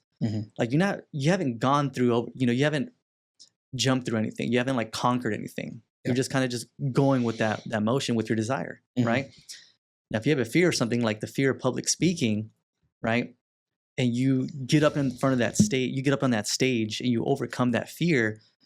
Those are the people who have like been the best at it. Yeah. Like everybody you hear who's like great speakers, they had a huge fear of speaking, in the beginning, but they overcome that fear and now look where they're at, right? Yeah. So I think a huge thing is overcoming that fear. So you'd say fear. I'd say fear.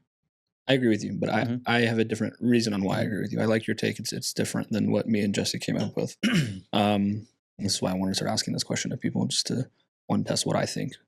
I think it depends on what they were deprived of. Right. So like I was not really given a whole lot throughout my childhood of any like really belief. You know, that whole like, hey, we believe in you. Like that was really never encouragement. Yeah, there was never, or support was really something that was not there. And so I built this because of the lack of that. In its place, I built fear, fear of inadequacy, fear of not being good enough. And so for me, that's what I say, it depends on the car, right? Like, what's the best fuel for that car? Well, it depends on what motor it has.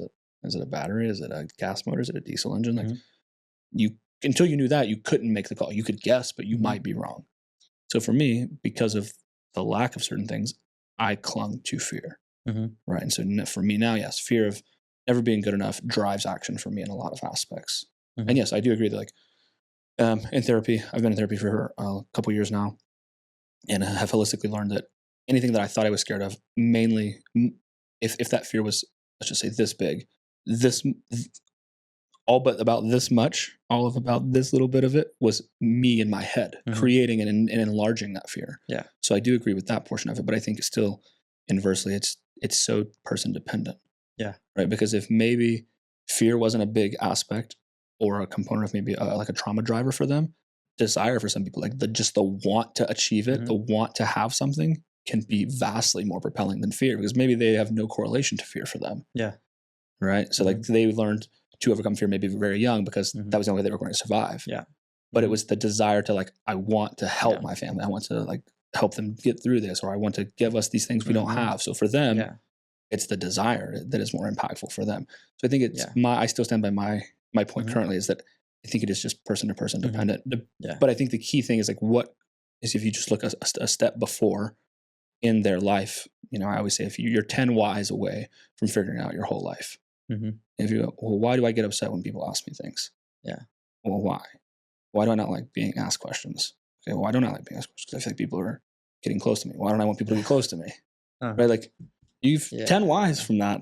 You'll find out a whole lot about yourself. It's like, why is fear a driver for me? It's like a staircase. Yeah. Yeah. And so I think I think it is. I can talk about it for a long time, but the point is, I think it's just dependent. So I had a feeling that you would say fear, just based on like the conversation we had today and the conversation we had before we started tonight. I feel like we were pretty aligned in that, but I think for me, and I'll just share that vulnerability is like, for me, it's a lot driven by fear, but from an aspect of like, I can never be good enough. Yeah. For not only just people externally, but also for myself. Right. Because of that. And like, I never was given any of that, like encouragement, love, like whatever, not never, but like very minimal. Right. And there was a lot of like neglect to my emotional needs growing up. So it just became this like, I'm a burden, I'm a problem. I think you, from things you shared, like could correlate a lot to that as well. Like you said, I don't want to like put my mom through anything else. Right. And so, like for me, it was just the ability to realize like, now I've altered it doesn't mean I'm still not scared of stuff, but I've just changed my perspective to it. Yeah. Right. To realize like, hey, I can use fear in a different way now. He said like, a lot of people, Chris Williams has said this and I love it. It really was like, blew my mind. He said, most people aren't running towards their goals. They're running away from their fears. Yeah. Right. So it's like, and I think that's kind of what you were saying, right? It's like, you don't really like, you have this want for something, but again, I think it's still just dependent on that angle that you're coming from, that's like true. What you went through. Okay.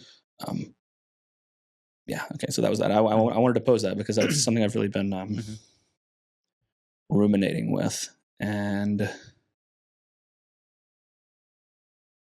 I don't know. There was just a lot there for me. So sorry. I'm kind of just like caught in the thought because it's something that really is. Yeah, that's a deep topic. To me. Yeah, it's a deep topic. And I guess I'll just continue this conversation because I think there's a lot here that's like truly vulnerable. And that aspect is like, how would you just open this? I don't even have like a really good way to present this question. And I'm getting warm. Like I'm about to sweat. It makes me uncomfortable. Fuck. I struggle a lot with the ability to depict my mind from reality. So despite running 60 miles last week, I still tell myself I didn't do enough. Despite all the work I did, despite how many hours I put in trying to learn how to edit and do my career well and still train and go to the gym and not miss a meal from my meal plan and do this podcast and drive to Dallas to do an episode, then to go to Vegas and then ask you for help there and do. I still have a hard time convincing myself that like that's real, Mm-hmm. that I'm not like the person I used to be. Mm-hmm. And so getting to the formulating of the question, sorry, is how do you think you overcome those voices? Because I think it's in proof, but even now I have a lot of proof, Mm-hmm. like in multiple aspects of my life that aren't just me like fooling myself or being ambitious or like lying to myself. Like it's undeniable. Like here's the proof. But it's like, when do you fully silence those voices? Or how do you silence them? Or do you think you ever do get to? You know, we all go through imposter syndrome because that, you know, that's what it is. It's like, am I really that good? Like, I don't think I'm that good. You Yeah. know, like you get this high, right? And then all of a sudden you get into this rut where you're like, man, I'm not producing the same type of content that I Yeah, the want views to are down. produce, or in that, yeah, like the views are down or whatever it is.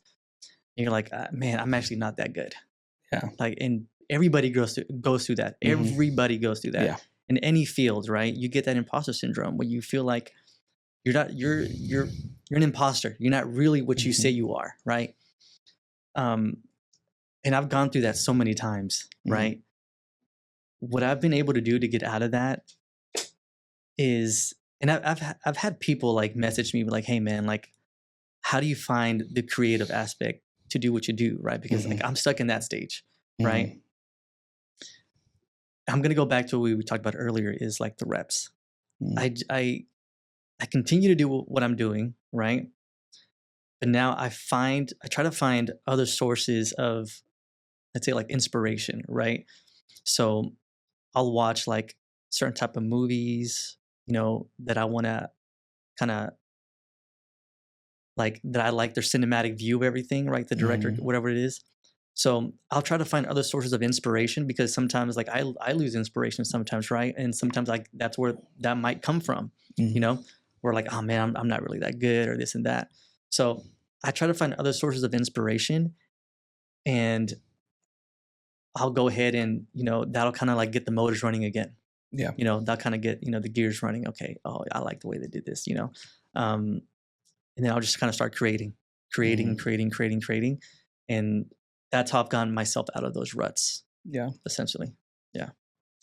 I have this thought that awareness creates doubt.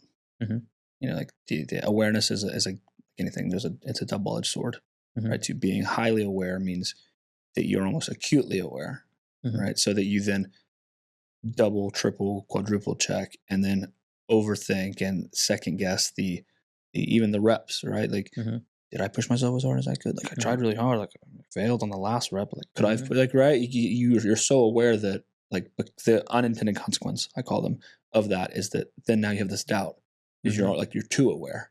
Right? There is like a thing as being too much. Like, you can be too much of anything. You can be too kind, too aware, too genuine.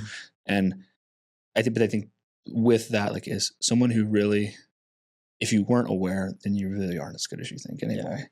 It's like, because the people who are like, am I that good? Am I training that hard? Are the people who are like brutally training, right? And like really actually quite good, right? Maybe the best, but it's like their own self-doubt is what's like loud, right? That's that voice that I'm talking about there. And you know, and that can be because I think sometimes it can be a good thing, because you're analyzing your own data. You're analyzing everything. You're like, man, I've been doing the same thing 6 months ago. Right. And then that's where that kind of feeling comes in of imposter syndrome, right? But you've got there because you're analyzing what you're doing, right? And that can be a good thing, because that's going to help you get to another level, right? To start to create better work and this and that's by analyzing your own data. Yeah, 100%. I agree. Okay. What would you say is your biggest fear or hesitation when it comes to pursuing creative projects? Oh man. My biggest fear? Yeah. I would say is let us in. Tell us. We want to hear it. See, this is where what we mentioned before, where the drive, you know, what's going to be the biggest to pursue something, is it the drive or the fear, right? This is where like fear, the answer fear comes in for me, right? Yep. Where I get presented with a project greater than I can, you know, that's I've never done before. Let's say like a music video, right? Yeah. Like, hey, can you produce this music video for me? Like, I'm scared to do that. Yeah. but I'm going to take it on. But that's exactly what you should do. That's exactly what you should do, right? I'm going to take it on because that's going to force me to do new research, learn new things, learn how to do treatments, learning more about like lighting, storytelling, putting a whole thing together. So that's where, where I said before is like fear is you overcome that fear. That's going to make you excel. That's going to make you, go to that next level. Because once you do that, like, let's say music video, right? Once I create that, man, the doors are going to open because now you can put that under your belt, under your resume, right? Or whatever the project is, right? So a documentary or whatever it is, right? So we're going to do a documentary. Yeah, let's do it. We are. I'm telling you, that's what we're going to do. That's what this whole running that 100 miles next year, that's what we're going to do. So, accepting projects that you've never done before, that, obviously they're coming to you because they trust you, first of all, right?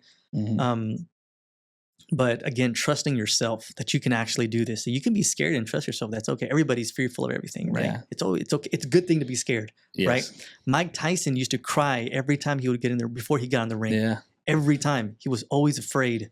But once that bell rang, because he had a different animal came out, right? Yeah. There's clips of him like crying and to his coach. He's just like, just bawling out, right? Because he's scared. Yeah, because I remember seeing some videos of him talking about that where he'd say, I was scared of who I'd become. Yeah. Yeah. Because or who he was becoming, right? Yeah. In those stages. Yeah. And that like he wouldn't be able to like put it back. Yeah. And put the demons back in the box. That like that was going to be who was present all the time. I agree that I think like I said, if you're scared of it, that's probably what you should do. Yeah. And 100%. It's like in every aspect of my life when I've been like for the podcast, like I was scared. It's like, oh, you I don't know, your content's a little different, but you hear your own voice in your content, right? Before you put a sound behind it. And it's like the first time you hear it, you're like, oh, it's just like this it's like nails on the, you just hate it, right? Yeah. But then like you edit enough of your shit and you're like, like you don't even realize it's like, I heard something and I was like, oh, like who's that? I was like, oh fuck, that's me. Yeah. Like but I was so scared of like, what if no one listens? Yeah. What if I sound shitty? What if I can't have a good conversation with someone? What if I can't ask the right questions? What if I don't actually have shit to say? But it was like, because I had that fear there, it was that like using it as an indicator that that's the thing you should be pursuing. Because if you weren't scared of it, then it wouldn't really be, one, probably a challenge, and two, then that wouldn't mean there was to be growth. And then, so then by default, like, there wouldn't be any risk. Yeah. And if it was just for sure, and you knew you were going to crush it, it wouldn't be worth it. Yeah. Right. So it's like, if you say like, I want a hard life and I want good experiences and I want to grow, like you can't be mad that like hardship comes. Yeah. Right. And like conversely with like we say with our faith or coming from church, is like if you say you want patience, right? I can never say pray for patience because you're going to get the most demanding experiences in life that require you to be patient. Yeah. Like everyone got married by 25, you had to wait till 40. All right. Or everyone else got to do it 10 times, you had to do it 1,000. Yeah. It's like you wanted patience. Yeah. You wanted the ability to wait for the thing. Right. And then you can't be mad that now you're waiting. Yeah, exactly. Right. Yeah. You can't be tough without being put through tough situations. Yeah. As my great friend Blazin said, you have to go through some shit. Yeah. Like everybody goes through some shit. You got to go through some shit. Man, yeah, I think, fear, if you find fear there, that's probably what you should be doing. I think that would just be the short and clear cut message there. Got a few left here. When you're overwhelmed or unsure, what keeps you going? What's your source of motivation? We kind of just touched on that, but when I'm overwhelmed or unsure,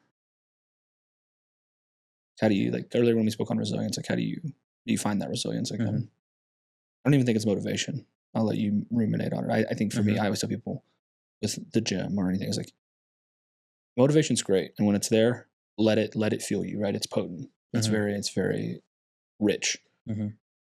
But that's why you build discipline.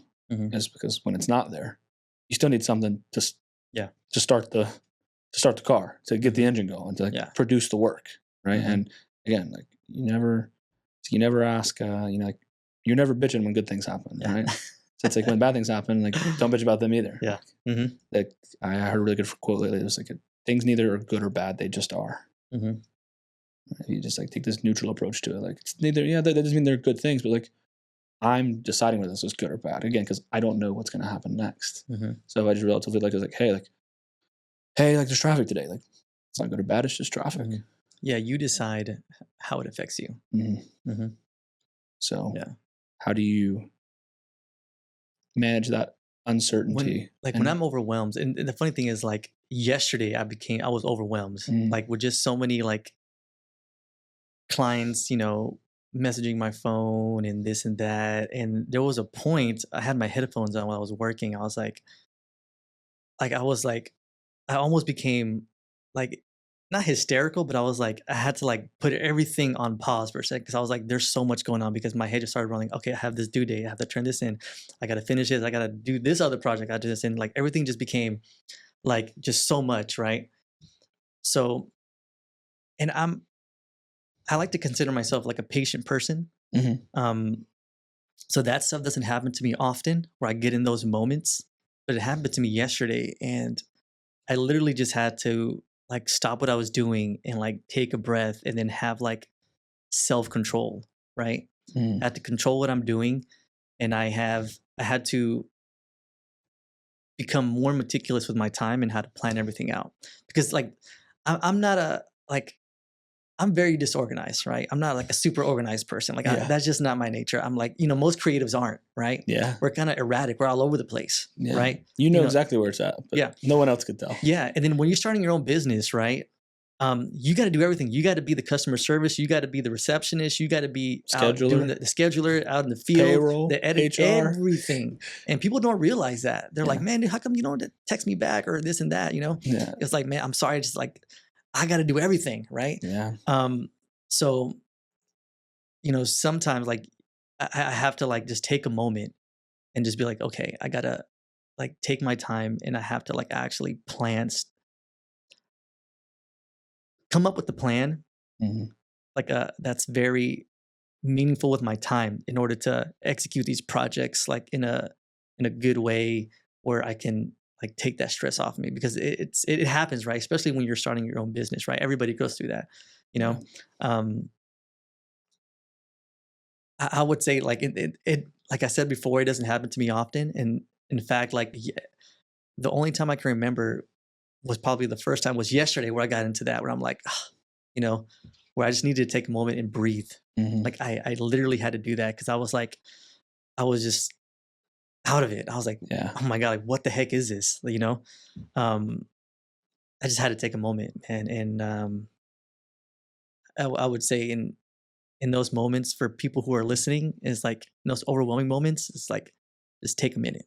Yeah, take a minute. Focus, and you said there too, like focus on what you can control. Yeah, focus on what you control. Yeah, I think it's like Pareto's law is like it's called the 80-20 rule. It's like 80% of the outcomes in your life are driven by 20% of the choices you make. And a lot of people like to focus on the 80% of the choices, and it's like those don't mean anything. Yeah, like only so for context, 2 out of the 10 choices you make really mean anything. Yeah, like that's what's going to make up your life. So really focus on those 2. You can fuck off the other 8. Right. And maybe it'll have like a little damage and hinder you a little bit, but like you can't fuck up those 2. Because those 2, that's your life. Yeah. Those 2 choices are 80% of your life. Yeah. The other 8 are only 20%. So get the reps, make the poor decisions so that when those 2 come around, you're ready. You'll be ready. And you can make you can handle them. You can focus on what you can control. I tell people it's like, don't worry about the shit that doesn't matter. Don't, like the shit that you can't control. Like, hey, you can't control everyone else. You control you. You can control how other people act. You can control how you react to it though. You know, it's like, well, their behavior made me like want to. It's like, no, like they're just controlling your behavior then. Like, I want this version of me to be like neutral. Whether someone's happy, whether someone's angry, whether someone's whatever, like I'm just this version of me. Right? Because like then no one controls me. I just control myself. Yeah. So just focus on what you can control. Exactly. It's really easy to get overwhelmed in like all the other noise. All over the place. Yeah. Right? But like what you can do is where like the power is for yourself. Yeah. Ooh, what's the most impactful piece of advice you've ever received?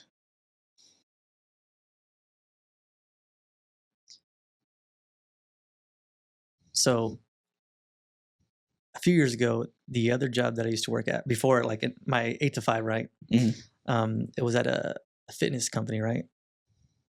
And I remember we had a dinner and there's very few things that I remember from people when they tell me. Yep. But this like I remember this, right?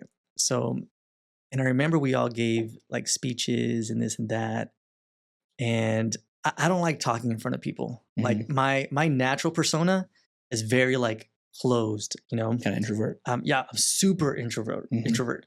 So, you know, like I'm cool, you know, like I can open up people that are my friends and this and that. I'm like this and crazy guy, this and that. But like if you put me in a room with like random people, like I have to force myself to make friends. Like I got to force myself, you know, to do that.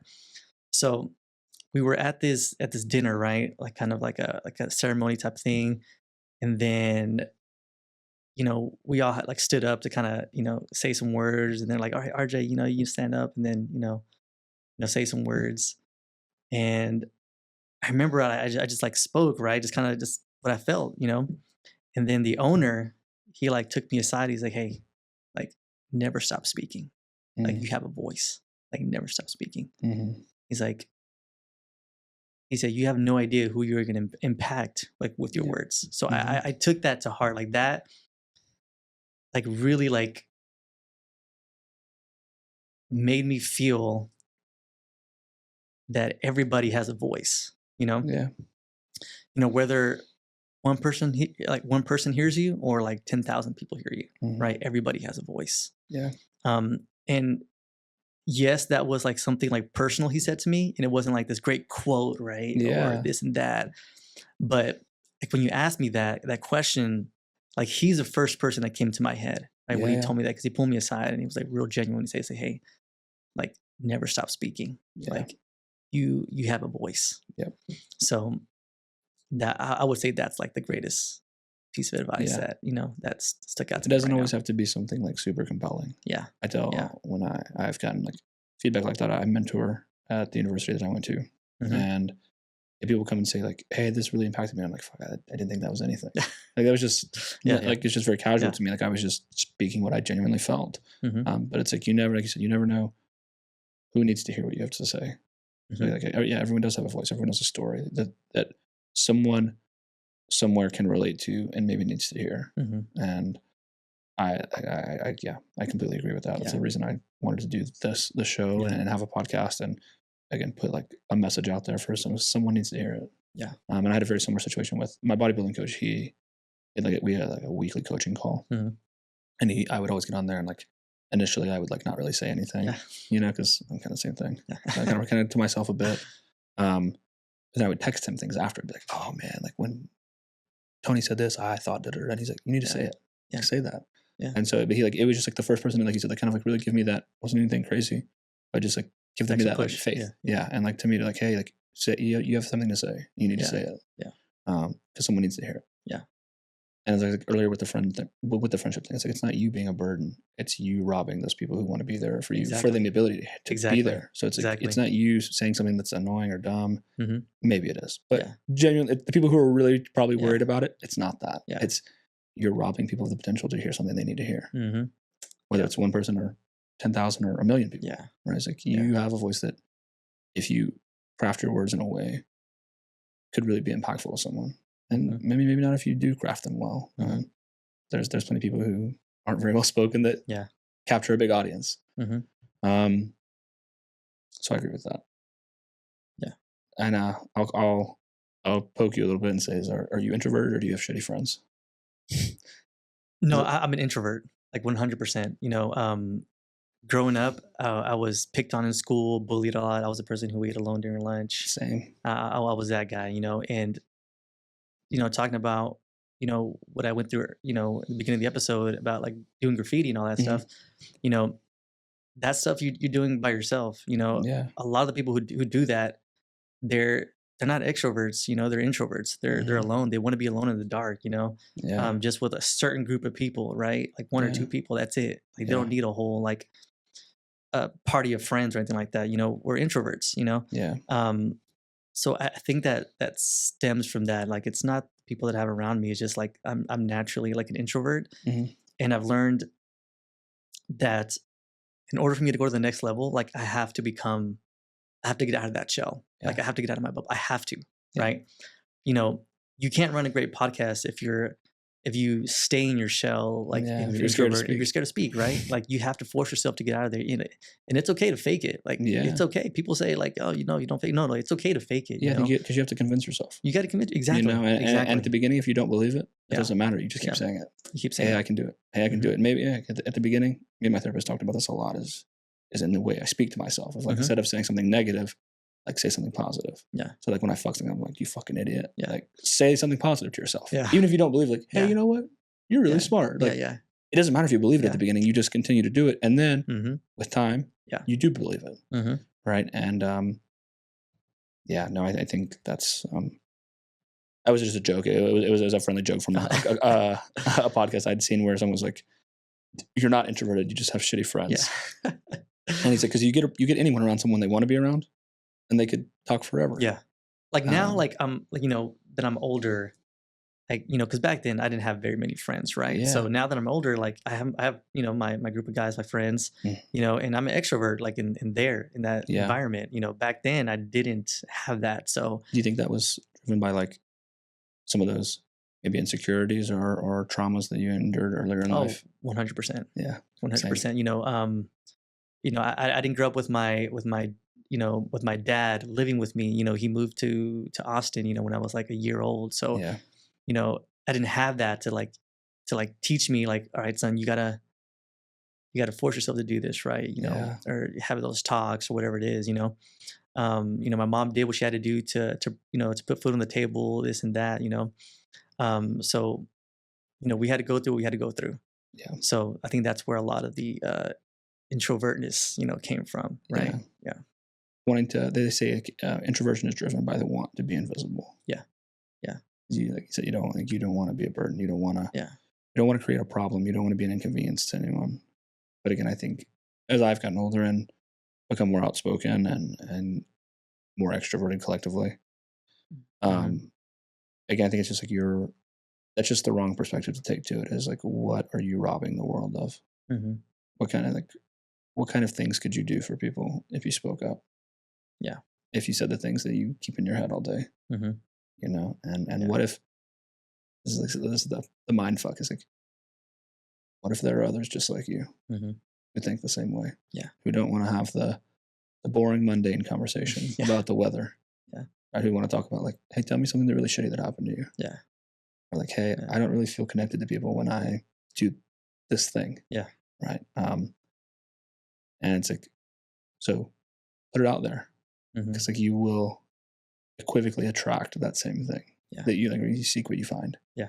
So if you're looking for genuine people to connect to, then like make sure you're one being genuine and trying to connect. Exactly. Yeah. And that's what you'll find. Yeah. There's other people like that. And consider like find those people. Like find them because time is so valuable and you have so little of it. And relationships matter tenfold what I would have ever considered they could mean or could what value they could hold. Yeah. And so to anyone who's like in that lone wolf status or that mentality, if I don't need anyone, it's like, and it's a quality over quantity thing. You don't need a lot, but you do need a few people. Yeah. Surprisingly enough, they're all over. Yeah, they are. We're all over. Yeah, that's the crazy thing. We're all over. We're everywhere. Yeah. But we're all like, again, equivocally most people are too scared to speak. And so, like you said, I love that you've said a lot tonight is that everyone has a voice and everyone has something to say. Yeah. Okay, we'll do two more. What does success look like for you, and how has your definition of success changed with time? So, like 18, 19, 20-year-old RJ, what did he think success was versus now? You said 15, 20? No, like 18, 19, 20, like, early adulthood. Wow. Versus even now at 35, like. Man, at 18, 20 years old, man, I was, what did success look like? It looked like not sleeping in my car. Hey, getting my own house and being, financially like stable. That's what success back then looked like to me, Yeah. Because when you don't have very much, it's like, the root of it can be, money, right? Yeah. Like not having enough to pay your bills or this and that, right? And that's where the stress comes in or whatever it is. So that was like me back then. It's just making sure I had like a roof over my head, right? Yeah. Now success, I don't want to say it's any different because, you do want to get to that point where like money is not a factor, Yeah. right? Where you can pay off your insurance like for the year and not worry about it, like Yeah. that type of thing, Yeah. And I think it's okay to do that because, the world revolves around money. At the end of the day, it revolves around money, Yeah.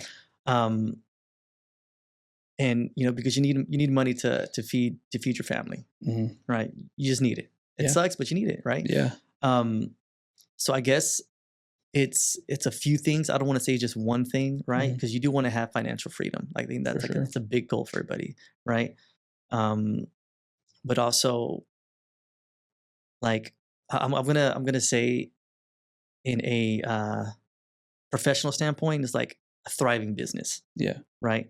That's what I want to have success in, is like a thriving business. That's how you would define it now. Yeah. Right. Because we're adults now, right? We're not like 18-year-olds or this and that. Yeah. A thriving business, you can, be, like I mentioned before, is financially set, right? Yeah. But not doing it with the without like losing like your self-integrity. Not losing yourself along the way. Yeah. I think that's a big thing. Like we talked about before we started, it was like, not selling out. Not selling out. Yeah. And I think that's, a lot of the people's who've become successful, like their biggest downfall is like they lose that integrity, right? They lose the humbleness or whatever it is, right? They in some sense sell themselves, right? Yeah. They sell out. They give up their what is it? My brain's dead today. What is it when you're what I think of someone else is my not perspective, my, oh God, what is that word? God, my fucking brain. You're like your credibility, essentially, like, it's your reputation. Reputation, right? Yeah. That's it. It's like you gave up your reputation for, like, you forget where you came from. Like, you forget where you came from. I don't think it's even that. I think that's a multifaceted thing for me. I think that's tied to awareness, but I think ultimately, like I said, it's your reputation. Like, you sold your reputation for the money, or for the fame, or for the credibility. Right? But eventually, like, it comes out that that's what happened, and so then what you really didn't want to lose was the credibility or your reputation, and like that's what you gave up for it. Right? And it's like it's really hard to get that back. Yeah. It's interesting. I have a very similar take to that. I definitely spent some many months in my car when I was younger, when I was about that age. I think money equals options. I tell people, it's like, what you're like, the immediate thing you're pursuing is money, but really what you're pursuing is options. Because with more money is more options. If I have more money, I can choose where I can these options to where I want to live, what car I want to drive, where I want to eat. But if you boil it down, what you're chasing is the options to have. If you're a little less money, less options. More money, more options. Right? Like that's the correlation we're changing at a very simple. That's the currency. Like that is the form of exchange. Is options. Like you said, I don't think money rules the world. I think options run the world. Yeah. And our currency of that is through money. Yeah. But it's really, you just want more options. Yeah. But you have to play a really shitty hand for a while. And we talked about this the other night. Was like, to be able to get to the point where you can work on things you want to work on initially. Like you said, like, I did things for free. Yeah. Or like, you have to do things you don't really want to do. Like, weddings probably aren't always fun. People are like, oh, it's probably so great to be a wedding photographer. It's like, probably fucking not. I've never seen a wedding photographer who looks like they're having a good time. They always look like, fuck me, this is horrible. Tired, You haven't eaten for you're on your feet, 6 you're hours, running around. our back hurts. Isn't that, or it's fucking miserable. I've never seen one person who's a wedding photographer who looks like they're having fun. That one is like, at the end of the day, at the end of the wedding, right, when it's midnight and you're driving home like an hour, right? Yeah. It's like, yes, I just did a wedding. Like, no, we're not like that. You're like, I just want to get home. Fucking want to die. I want to pass my Taco Bell Whataburger, get some of that, and just like get on the couch. And just eat before just, like, turn my brain off. But like, like that's, I think that comes back to the thing of like not selling out, is like, are you willing to, like you said, keep your integrity, keep your sense of purpose and what the message you're trying to deliver. Like I said with this, like, I would never just like, if someone said, I'll give you a lot of money or a lot of followers, a bigger fan base to like speak on something you don't agree with, I'd be like, no. I would rather it'd be slower and have to wait longer and whatever, because I don't want to sell that Yeah. for that thing, because I know eventually that money's going to go or whatever, and my reputation's like invaluable. Yep. The things I care about are invaluable, so it's like it's not worth it anyway. Yeah. So I guess we'll end with this one: is what legacy do you hope to leave through your creative work and your personal life? My creative work. Wow. Mhm. Man. You know, I haven't thought about it too much, like what I want my legacy to, like, as far as like where it goes, Mhm. you know. And a little bit comes from like self-doubt, you know, Mhm. like, oh Yeah. man, it would be like if I could put on, like, if I could do a movie, if I could Yeah. produce or direct a movie, like could, though. that would be sick, You could do it. you know. But then that's where that self-doubt comes from, like, oh, I don't have, like, I didn't go to college for that, you know, filmmaking school, Doesn't matter. learning how to do that. Exactly, you know, I'm too old or whatever it is, Nah. right? You know, that's where that self-doubt No, kind of comes in, 100%. right? Yeah. But I think that would be like so cool, like if I could produce or direct like a movie, Yeah. like an actual legit movie, you know. I think that would be so cool, right? As far as like work, like talking about like, you know, work, right? um I don't know, like if I could just, you know, produce a movie through like that shows, It tells a good story. tells a good story, Mhm. right? Everything's intentional, from like the framing, the Yeah. lens, the lighting, Yeah. the emotion that the actors are portraying.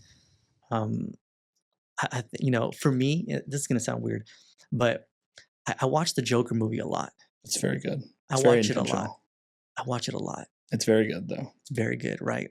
Especially as someone like for you. and your Everything is work. like amazing. Like Yeah. the acting is incredible. Mhm. Like the scenery, Yeah. like But the like you said, lighting, the cinematic the capture cinematic experience is like, if you beautiful. look at it through a cinematic experience, Oh, right? yeah, it's beautiful. It's gonna hit different versus like watching it as entertainment, right? But even then, I mean, that movie, Yeah. the one with Joaquin Phoenix, right? Yeah. Dude, Yeah. top tier in a storytelling perspective, right? Yeah. Ideally, that's what people want, right? That's what people are interested in, is the story. But then also from a just Yeah. visual The visual was just standpoint, like crazy, very and then beautiful. especially like that bathroom scene Yes. where the director said like he just let him. Yeah. Like do sometimes his you just thing, let the yeah. person, like you say, hey, and I think that's interesting to me, because I've equivocally watched that movie probably way Yeah. more than is healthy. Yeah. Same here. But yeah, that scene in particular is compelling, because Yeah. he says he just let him, like, said, hey, like, Yeah. you act out how you want it to be. Yeah. Like, I'm not gonna like script anything for this. Like, this is you. Yeah. These are the emotions we want to portray. You portray that how you think Yeah. you want. Like that Yeah. that shows that. Yeah. And You know, and I want people to be like, hey, like I worked with RJ and he yeah. helped me get this out of myself, right? Mhm. So I would love something like that, right? Not only like the movie, like a movie itself, right? Or like Yeah. a documentary per se, Mhm. right? Maybe a documentary, but the people who are in it to be like, hey, like he helped me like do this, right? Like I Yeah. want to be able to help people, you know, come out of their shell, right? Like Yeah. I came out of my shell, right? I want them to say, you know, like he helped me do this, right? If it wasn't for him, then I wouldn't be able to do it like this, right? Um, I guess that's what I would say as far as like, you know, professional legacy, Mhm. like definitely 100%. Well, man, I think you could definitely do a movie. Yeah. That's for sure. No, you could, man. And Yeah. like you said, that's where the self doubt is. But like that's why you surround yourself with people who can intentionally Mhm. and mindfully like help shut down that Yeah. doubt until you can do it yourself fully. Yeah. Like a movie Um, or a documentary. It's like Well, one of those two, you know. I'm telling you, we're doing the documentary. Yeah. It's happening. So Yeah. you're gonna get your legacy. And Mhm. I've always said I want to make people's lives better than before I Yeah. was in it. It's like just kind of like a phrase I've lived by. It's like I want to anyone's life I like enter, I want to make it better. Mhm. That's my goal. It's like Yeah. whether I'm in it for a day, a week, a month, a year, or the rest of their life, like I want to be a value add contribution to their overall life. Mhm. So like I want to make them better. I want to say like, oh, like, hey, like he helped me do this or whatever. Like I want to Yeah. in some way empower them to Yeah. overcome Exactly. their fear Mhm. or pursue the thing that they always wanted. So that's literally my whole like mantra of existing. Yeah. So I tell you, it's like, I believe in you, and I think you're an incredible dude. Even off of not knowing you that well before we talked for the last few hours, I thought you were great. Appreciate Just it. through the work that you've done and the work ethic that I can see through what you do and through the short time we spent together thus far. Yeah. So, dude, I'd love to see a movie with your name at the end of the credits, man. I think I believe one day like it'll be there. Yeah. I'll speak it there for you. Yeah. Until you're willing to believe it yourself, I'll remind you that it's possible. Yeah, I appreciate it, man. Thanks. So, yeah, man. And then here, so the last thing I ask everyone this, you hate it or not, but it's real. Is, what's in it? If you could share? I kind of asked earlier, what's an insightful piece of advice? But like, I always ask people to bring a quote that they would like, a quote or a piece of advice they would like to share. Don't focus on being the brightest candle in the room. Like, focus on being the long-lasting one. Yeah, the one that burns the longest. Yeah, the burns the longest. Yeah, I like that. That's beautiful. Yeah, I think that it's a. I have said that so many things in life are infinite games, meaning that the idea of the game is to keep playing. So to be the candle that's still burning. Yeah. Right. And a lot of things we think lives are finite games. It's like baseball. Like we won 3-1 or 5-2. Like you won. It's like, but in life, nothing is finite like that. And the only thing that matters essentially is that it's all an infinite game. Yeah. Is you want to stay in business. Hey, you had a business, but you're not in business anymore. No one cares. Like you want to continue to be in business. You don't get married to say you were married. You get married to say you're still married, right? Because the game is to keep playing. Yeah. Right. You weren't in shape, and now you're out. It's like I'm still in shape. Right? Yeah. To continue to play. Yeah. You know what?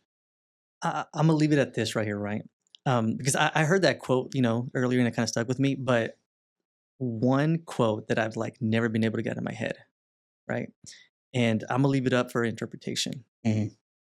Don't die before your death. Yeah. I'm gonna leave it at that. I like that one. I've heard it as well. Yeah. Don't die before your death. The one I have is from Alex Hormozy, and I use this stuff all the time because it's just compelling to me. It says, most people need to be reminded more than they need to be taught. And that's to say, in this scenario, whether that's reminding someone that they're capable of something. Yeah. You don't need to be taught that you're capable. It doesn't matter if you went to cinema school or you didn't. The best programmers didn't go to school for computer science. Yeah. They started fucking with the computer when they were it doesn't matter when, like whether it was 10, 11, 12, 20, right? And they just did it so many fucking times that they like learned and did whatever. And it's like, well, how do you, and if you boil down essentially to anything, how do you learn? Is you learn by doing. You want to learn how to lift weights? Well, you got to go to the gym and lift some weights and realize that maybe the first time you do it, it's not going to go great. Yeah. You want to film, you want to take pictures? Like, well, you got to be able to pick up the camera. Yeah. And start. Right. And the first time it's going to suck and they're going to be shit and it's not going to look good. Yeah. Yeah. But it doesn't matter if does going to school help? Sure. I mean, I guess, but it also helps just doing it. Yeah. Doing it. Right. So it's like, just how that's like with the quote that I gave of we need to be reminded more than we need to be taught is whether that's, again, that you're capable of doing the thing, whether that's of this piece of advice that you already know, but you've forgotten, right? You did not know it. You just need to be reminded of it. We just need to be reminded of things more than we need to be taught. So we often there's a handful of real skills collectively that can play out across our entire life, right? And really just that tool belt full of them, not that many, right? Yeah. 10 maybe or so. And once you have them, you didn't lose them or forget them. You just need to be reminded of them. Yeah. And so I'd say to anyone, we just need to be reminded more than you need to be taught. Well, and I enjoyed it. I loved it. Thank you so much for having it. I look forward to the plans and the journeys we're planning on taking in the future. And I'm grateful to have met you and to continue to build and establish a deeper relationship with you. So thanks for coming out today, man. Oh, man. Thank you for being so gracious and having me, man. I appreciate it. Thank you.